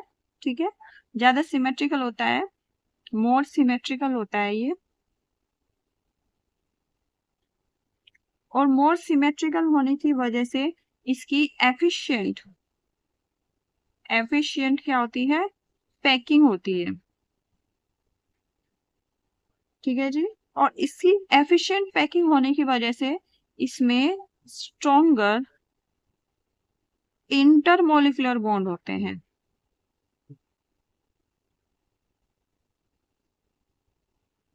ठीक है, देखिए अगर आप इसको देखें यहाँ पे, तो अगर ऐसे है तो इसके नीचे ऐसे आएगा, ट्रांस के नीचे, तो यहाँ पे ये ऐसे एफिशिएंटली बॉन्ड कर जाएगा। ठीक है, लेकिन अगर आप सिस में देखें ऐसे करें, ठीक है, तो ये सिंस यहाँ पे देखिए ये जो ग्रुप है ये बल्कि ग्रुप है, ठीक है। तो यहाँ पे इतना एफिशिएंटली ये क्या करेगा, पैकिंग इतनी एफिशिएंटली नहीं होगी। तो जो एफिशिएंटली पैकिंग होगी वो किसकी होगी, वो होगी किस में होगी, वो होगी ट्रांस आइसोमर में। और ट्रांस आइसोमर में सिंस एफिशिएंटली पैकिंग होगी तो उसका जो मेल्टिंग पॉइंट है वो ज्यादा होगा। तो ऑप्शन नंबर ए से मैंने चेक करना शुरू किया था और ऑप्शन नंबर ए के तीनों ऑप्शन क्या है, वो गलत है, यानी कि यही ऑप्शन सही है। अब ये तो गलत हो गए, सही वाले में देखिए इसने बोला है trans isomer has identical atoms groups on the opposite sides of the double bond. ये बिल्कुल सही है। जो ट्रांस आइसोमर होता है उसमें क्या होते हैं, आइडेंटिकल ग्रुप होते हैं, किसमें, opposite side of the double bond. तो ये जैसे इसमें ही देखो, डबल बॉन्ड के अपोजिट साइड में क्या है, ये आपके आइडेंटिकल ग्रुप या फिर एटम्स है। जैसे यहाँ पे हाइड्रोजन हाइड्रोजन हो गया, यहाँ पे CH3 हो गया। तो ये बिल्कुल सही है। जो इसमें ऑप्शन नंबर बी में जो स्टेटमेंट है वो सही है। इसने बोला cis butene has higher dipole moment than trans butene. Cis butene कैसे होगा, देखिए सिस ब्यूटूइन ये है, ये आपका सिस ब्यूटूइन है, ठीक है, और ये है ट्रांस ब्यूटूइन। तो जब आप इसमें करेंगे, ये सिमिलर ग्रुप है, सिमिलर नहीं ये सेम ग्रुप है, तो देखिए ये ऐसे जाएगा और इसका डाइपोल मोमेंट कैंसिल हो जाएगा इधर से, ठीक है। और ये अगर यहाँ पे आप हाइड्रोजन करें, ठीक है, तो ये ऐसे जाएगा और इसका डाइपोल मोमेंट यहाँ से कैंसिल हो जाएगा। जो नेट आएगा वो आएगा 0। और यहाँ पे ये आ जाएगा, यहाँ पे हाइड्रोजन है तो इसका नेट इधर की तरफ जाएगा और इसका नेट इधर की तरफ जाएगा। इसका कुछ नेट डाइपोल मोमेंट जरूर होगा, 0 तो नहीं होगा। तो इसका मतलब जो सिस ब्यूटूइन है उसका डाइपोल मोमेंट क्या होगा, वो ज्यादा होगा किससे, ट्रांस ब्यूटूइन। तो इसका मतलब ये वाला ऑप्शन भी जो क्या है वो करेक्ट है, ये वाला ऑप्शन भी करेक्ट है। तो इस वाले क्वेश्चन का जो आंसर है वो ऑप्शन नंबर ए होगा। Some CO2 was kept in a sealed container। एक सील्ड कंटेनर है उसमें CO2 रखी गई है at a pressure of 1 atmosphere and at 273 kelvin. 1 atmosphere pressure पे और 273 केल्विन टेम्परेचर पे। अब जो एंटायर अमाउंट ऑफ CO2 है उसको पास कर दिया किससे, CaOH का होल ट्वाइस से, इसके एक्वस सॉल्यूशन से। अब ये कहता है कि द एक्सेस अनरिएक्टेड CaOH का whole twice was later neutralised with 0.1 molar of 40 ml HCl से। तो जो एक्सेस CaOH का होल ट्वाइस बचा उसको बाद में हमने 0.1 मोलर ऑफ 40 ml HCl से न्यूट्रलाइज कर दिया। If the volume of the sealed container of CO2 was x, तो आपको x की वैल्यू बतानी है। अगर उस सील्ड कंटेनर का वॉल्यूम x है तो आपको उसकी x की वैल्यू बतानी है, यानी कि वॉल्यूम की वैल्यू बतानी है। The entire amount of CO2 reacted with exactly half initial amount of CaOH का होल ट्वाइस। मतलब जो ये पूरी अमाउंट है ये कंज्यूम हो जाएगी इसके हाफ को, हाफ इसकी हाफ अमाउंट से रिएक्ट करने पे, यानी कि कैल्शियम हाइड्रोक्साइड की सिर्फ हाफ ही अमाउंट लगेगी और CO2 पूरी कंज्यूम हो जाएगी। तो इसी से हम हिंट लेके क्या करेंगे कि अगर number of moles of CO2 n है तो number of moles of CaOH का होल ट्वाइस ये कितना होगा, ये होगा उसके डबल 2n, ठीक है। ये हम कैसे बता पाए, क्योंकि जब ये इससे पूरा रिएक्ट कर जाएगा तो CaOH का होल ट्वाइस के हाफ, तो जो नंबर ऑफ मोल्स है वो बच जाएंगे अकॉर्डिंग टू दिस स्टेटमेंट। तो इसका कितना बचा, 2n माइनस n। तो जो इसका बचा हुआ अमाउंट है, यानी कि जो एक्सेस मोल्स ऑफ CaOH का होल ट्वाइस है वो है n, ठीक है जी। फिर अब आपको क्या निकालना है, आपको निकालनी है वैल्यू ऑफ x। इसको निकालने के लिए हम क्या करेंगे, हम निकालेंगे कि जो number of moles of CaOH का होल ट्वाइस है वो कितने हैं। वो कैसे निकालेंगे, वो निकालेंगे जो excess moles of excess amount है CaOH का होल ट्वाइस वो किससे न्यूट्रलाइज हो रही है, 40 ml HCl से, जिसकी कॉन्सेंट्रेशन है 0.1 मोलर। तो इसके लिए क्या करेंगे, जब कोई रिएक्शन न्यूट्रलाइज हो जाती है तो उनमें दोनों के जो ग्राम इक्विवेलेंट्स है वो इक्वल हो जाते हैं। तो gram equivalent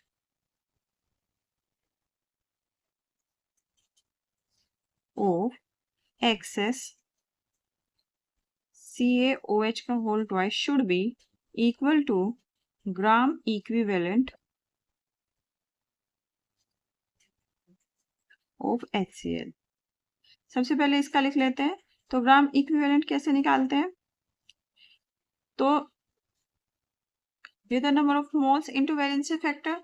number of moles इसके कैसे निकालेंगे? देखिए, इसके नंबर ऑफ मोल्स कितने बचे? n, और इसका वैलेंसी फैक्टर कितना है? 2, क्योंकि कैल्शियम की जो वैलेंसी होती है वो कितनी होती है? 2, तो इसका वैलेंसी फैक्टर कितना हुआ? 2। और इसके आप कैसे निकालेंगे? इसके नंबर ऑफ मोल्स निकालेंगे HCl के कैसे?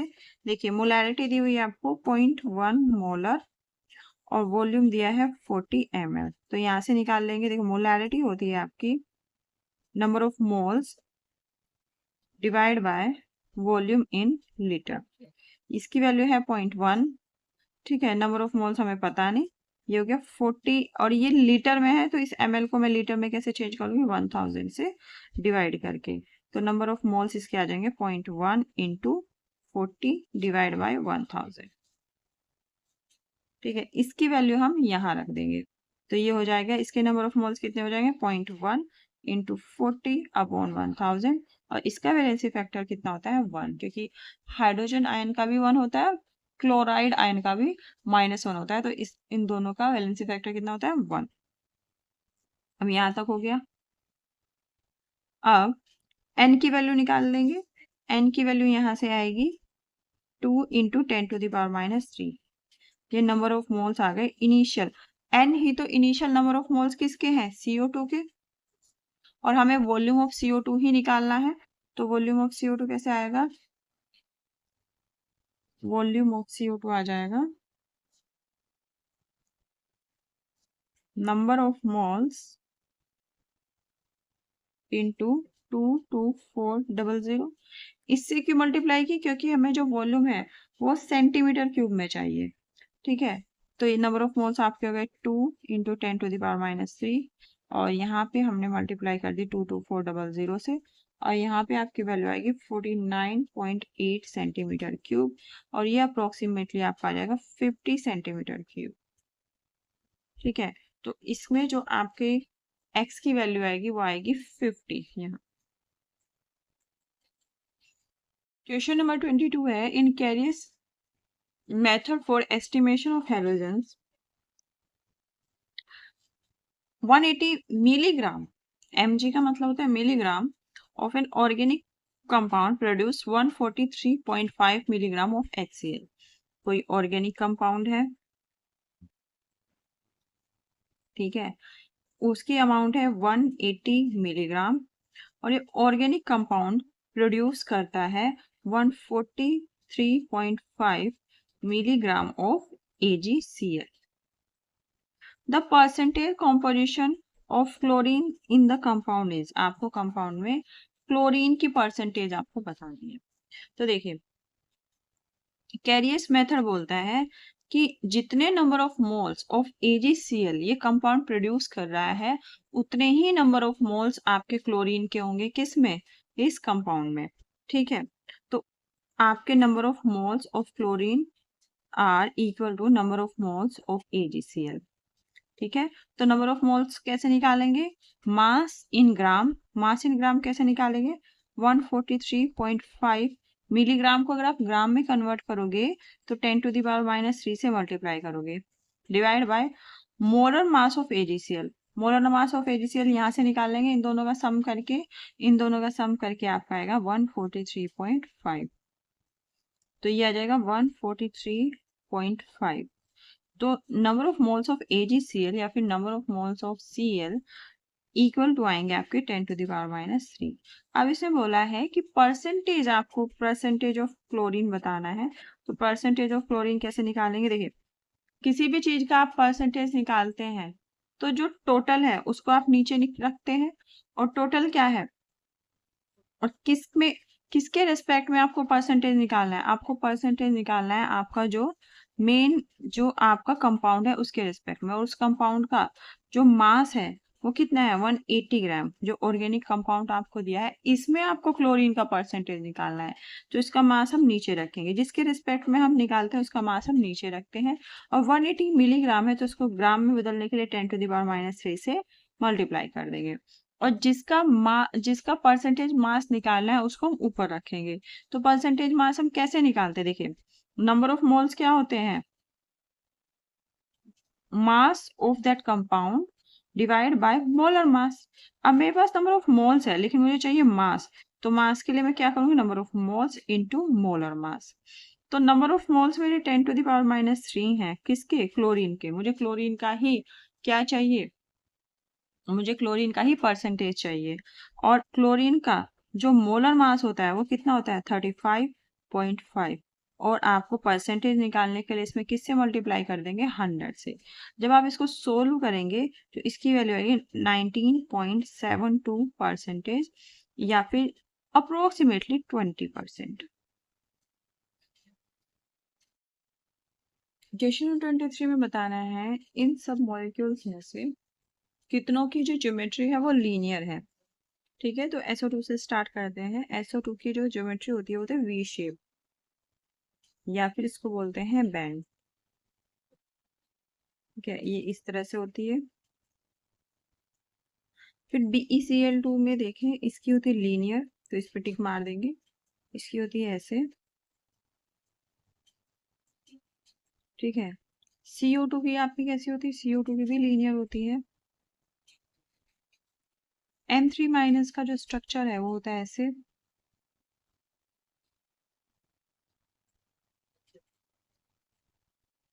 तो ये भी लीनियर है। NO2 का अगर देखें तो NO2 आपका होता है, NO2 आपका होता है बेंट। इसका होता है ऐसे स्ट्रक्चर, तो ये बेंट, तो ये तो नहीं है, ये नहीं है। F2O का देखें तो F2O का देखें तो F2O का बनेगा ऐसे। ये भी बेंट है, ये भी नहीं है। XE F2 का अगर आप देखें तो ये बनेंगे ऐसे XE, दो लोन पेयर इधर F एक यहाँ पे। तो इसका जो ज्योमेट्री होती है वो भी क्या होती है? लीनियर होती है। NO2 पॉजिटिव का देखें, NO2 पॉजिटिव का होता है क्या? ऐसे। तो ये कैसी होती है? लीनियर। और I3- की स्ट्रक्चर देखें तो ये होगा I, यहाँ पे ऐसे, और ये यहाँ पे लोन पेयर होगा। तो सिमिलरली इसी की तरह इसका भी क्या होगा? लीनियर। और O3 का देखें तो O3 का बनेगा ऐसे। ये भी क्या हुआ? बेंट। तो O3 की भी नहीं है। तो टोटल कितना हुआ? 1 2 3 4 5 6 ऐसे मॉलिक्यूल्स हैं जिनका जो ज्योमेट्री है वो कैसी होती है? लीनियर होती है। देखिए, इसमें भी दो O हैं और इसमें भी दो O हैं, तो इसकी लीनियर क्यों, इसकी लीनियर क्यों नहीं? क्योंकि इसके ऊपर एक लोन पेयर बचा हुआ है, और जो लोन पेयर जो बचा हुआ है ये इसके साथ रिपल्शन करेगा, तो दैट इज वाई इसका क्या होगा? बेंट स्ट्रक्चर होगा, राइट। फिर अगर इसका देखें कि इसकी लीनियर क्यों है, इस पे भी तो लोन पेयर है, तो इसका जो यहाँ पे रिपल्शन है इसका, ठीक है, ये इससे रिपल्शन करेगा। जो बॉन्ड पेयर के साथ इलेक्ट्रॉन है ये इसके साथ रिपल्शन करेगा। इसको काउंटरफिट कौन कर देगा? जो नीचे वाला है, नीचे वाला लोन पेयर ये ऊपर से यहाँ पे रिपल्शन करेगा नीचे से, तो ये बैलेंस रहेगा। इसका मतलब इसकी जो ज्योमेट्री होगी वो क्या होगी? लीनियर। इसी तरह इसमें होगी। ठीक है जी। क्वेश्चन नंबर 24 है, कोई रिएक्शन है A से B तक। The molecule A changes into its isomeric form B by following a first order kinetics at a temperature 1000 Kelvin. If the energy barrier with respect to reactant energy for such isomeric transformation is 191.48 kilojoule per mole inverse and the frequency factor is 10⁻20, the time required for 50% molecules of A to become B is। तो जब ए के 50% molecules B में convert हो जाएंगे उसके लिए आपको कितने टाइम की रिक्वायरमेंट होगी, यानी कि टी हाफ पूछ रहा है। और फर्स्ट ऑर्डर काइनेटिक्स के अकॉर्डिंग टी हाफ कितना होता है, फर्स्ट ऑर्डर काइनेटिक्स के अकॉर्डिंग टी हाफ होता है आपका 0.693 अपॉन के यहाँ पे क्या है, rate constant of the first order reaction. अब देखिए, अब मुझे के ही चाहिए। अब के निकालने के लिए क्या दिया हुआ है, इसने अलग डेटा दिया हुआ है। एक तो इसने दे दिया टेम्परेचर, यहाँ से डेटा लिख लेते हैं कौन कौन सा डेटा दिया, यहाँ से स्टार्ट कर दें। टेम्परेचर दे दिया आपका 1000 केल्विन। एनर्जी बैरियर आपको पता है, एनर्जी बैरियर कोई क्या बोलते हैं, एक्टिवेशन एनर्जी, उसकी वैल्यू दे दी 191.48 किलो जूल पर मोल। और इस किलो जूल पर मोल को आप किस में चेंज कर लोगे, जूल में। 191.48 इंटू 10⁻³ जूल पर मोल। फिर फ्रीक्वेंसी फैक्टर क्या होता है, फ्रीक्वेंसी फैक्टर ए होता है, आपको पता है। ए की वैल्यू दे दी 10⁻20 और आर की वैल्यू यहाँ पे दे दी, आर की वैल्यू 8.314 जूल पर केल्विन पर मोल। अब के की वैल्यू निकाल लेते हैं। के की वैल्यू क्या से निकालेंगे, आर्गेनियस इक्वेशन से, जो बोलती है के इज इक्वल टू ए ई की पावर माइनस ई ए अपॉन आर टी। ए की वैल्यू हमें दी हुई है कितनी, 10⁻20।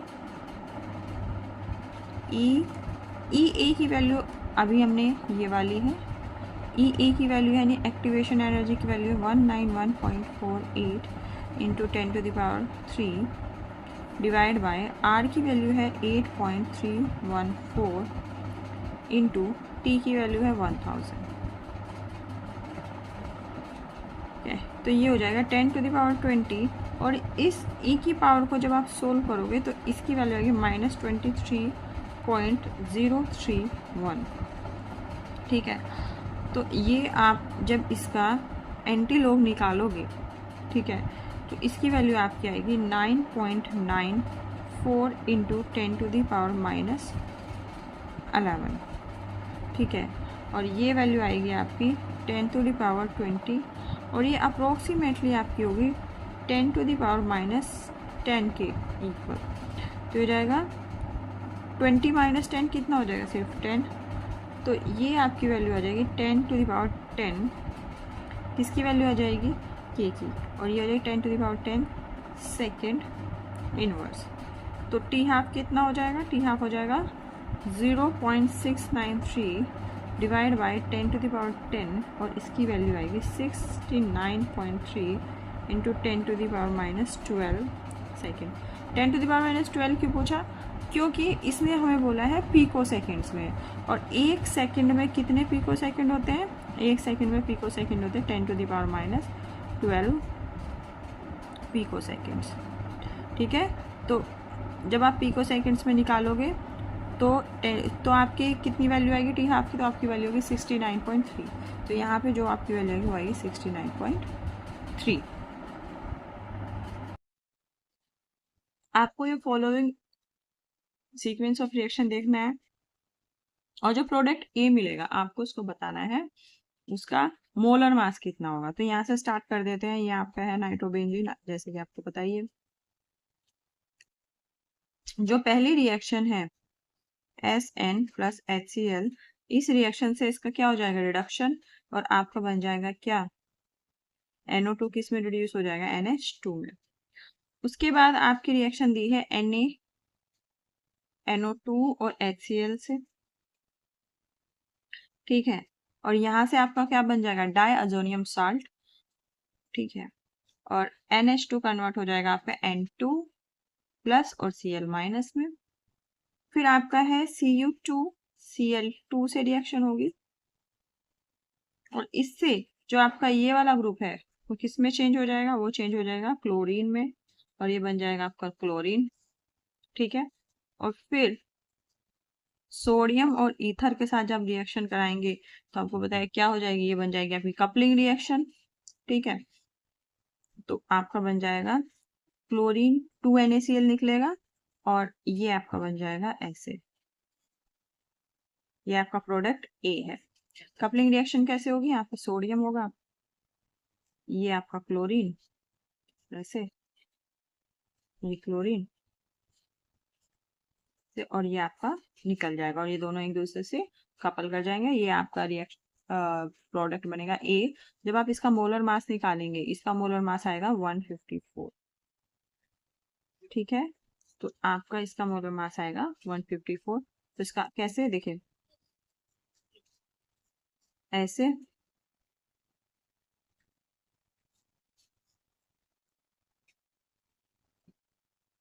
ठीक है। कितने कार्बन है? कार्बन है इसमें 12।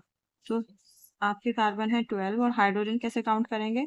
यहाँ पे वैलेंसी से काउंट कर लेंगे। वैलेंसी कितनी है देखो, यहाँ पे कार्बन की चारों वैलेंसी कंप्लीट हो रही है, यानी हाइड्रोजन यहाँ पे नहीं है। यहाँ पे 3 है, यानी कि एक हाइड्रोजन यहाँ पे है। एक हाइड्रोजन, 3 वैलेंसी कंप्लीट हो रही है, एक हाइड्रोजन यहाँ पे है, एक यहाँ, एक यहाँ। इसी तरह 4 हाइड्रोजन कहाँ पे आपके? यहाँ, यहाँ, यहाँ, यहाँ और यहाँ। कितने? 5 हाइड्रोजन यहाँ पे और 5 हाइड्रोजन, तो 10 आपके हाइड्रोजन हुए। तो 12 आपके कार्बन, 12 प्लस 10 इंटू 1, क्योंकि हाइड्रोजन का मोलर मास कितना होता है? 1। तो 12 12 जा 144 प्लस 10, तो ये आ जाएगा आपका 154। तो जो इसका मोलर मास आएगा आपके प्रोडक्ट का, वो आएगा 154। तो यहाँ पे जो आपकी आंसर आएगा वो आएगा 154 ग्राम पर मोल।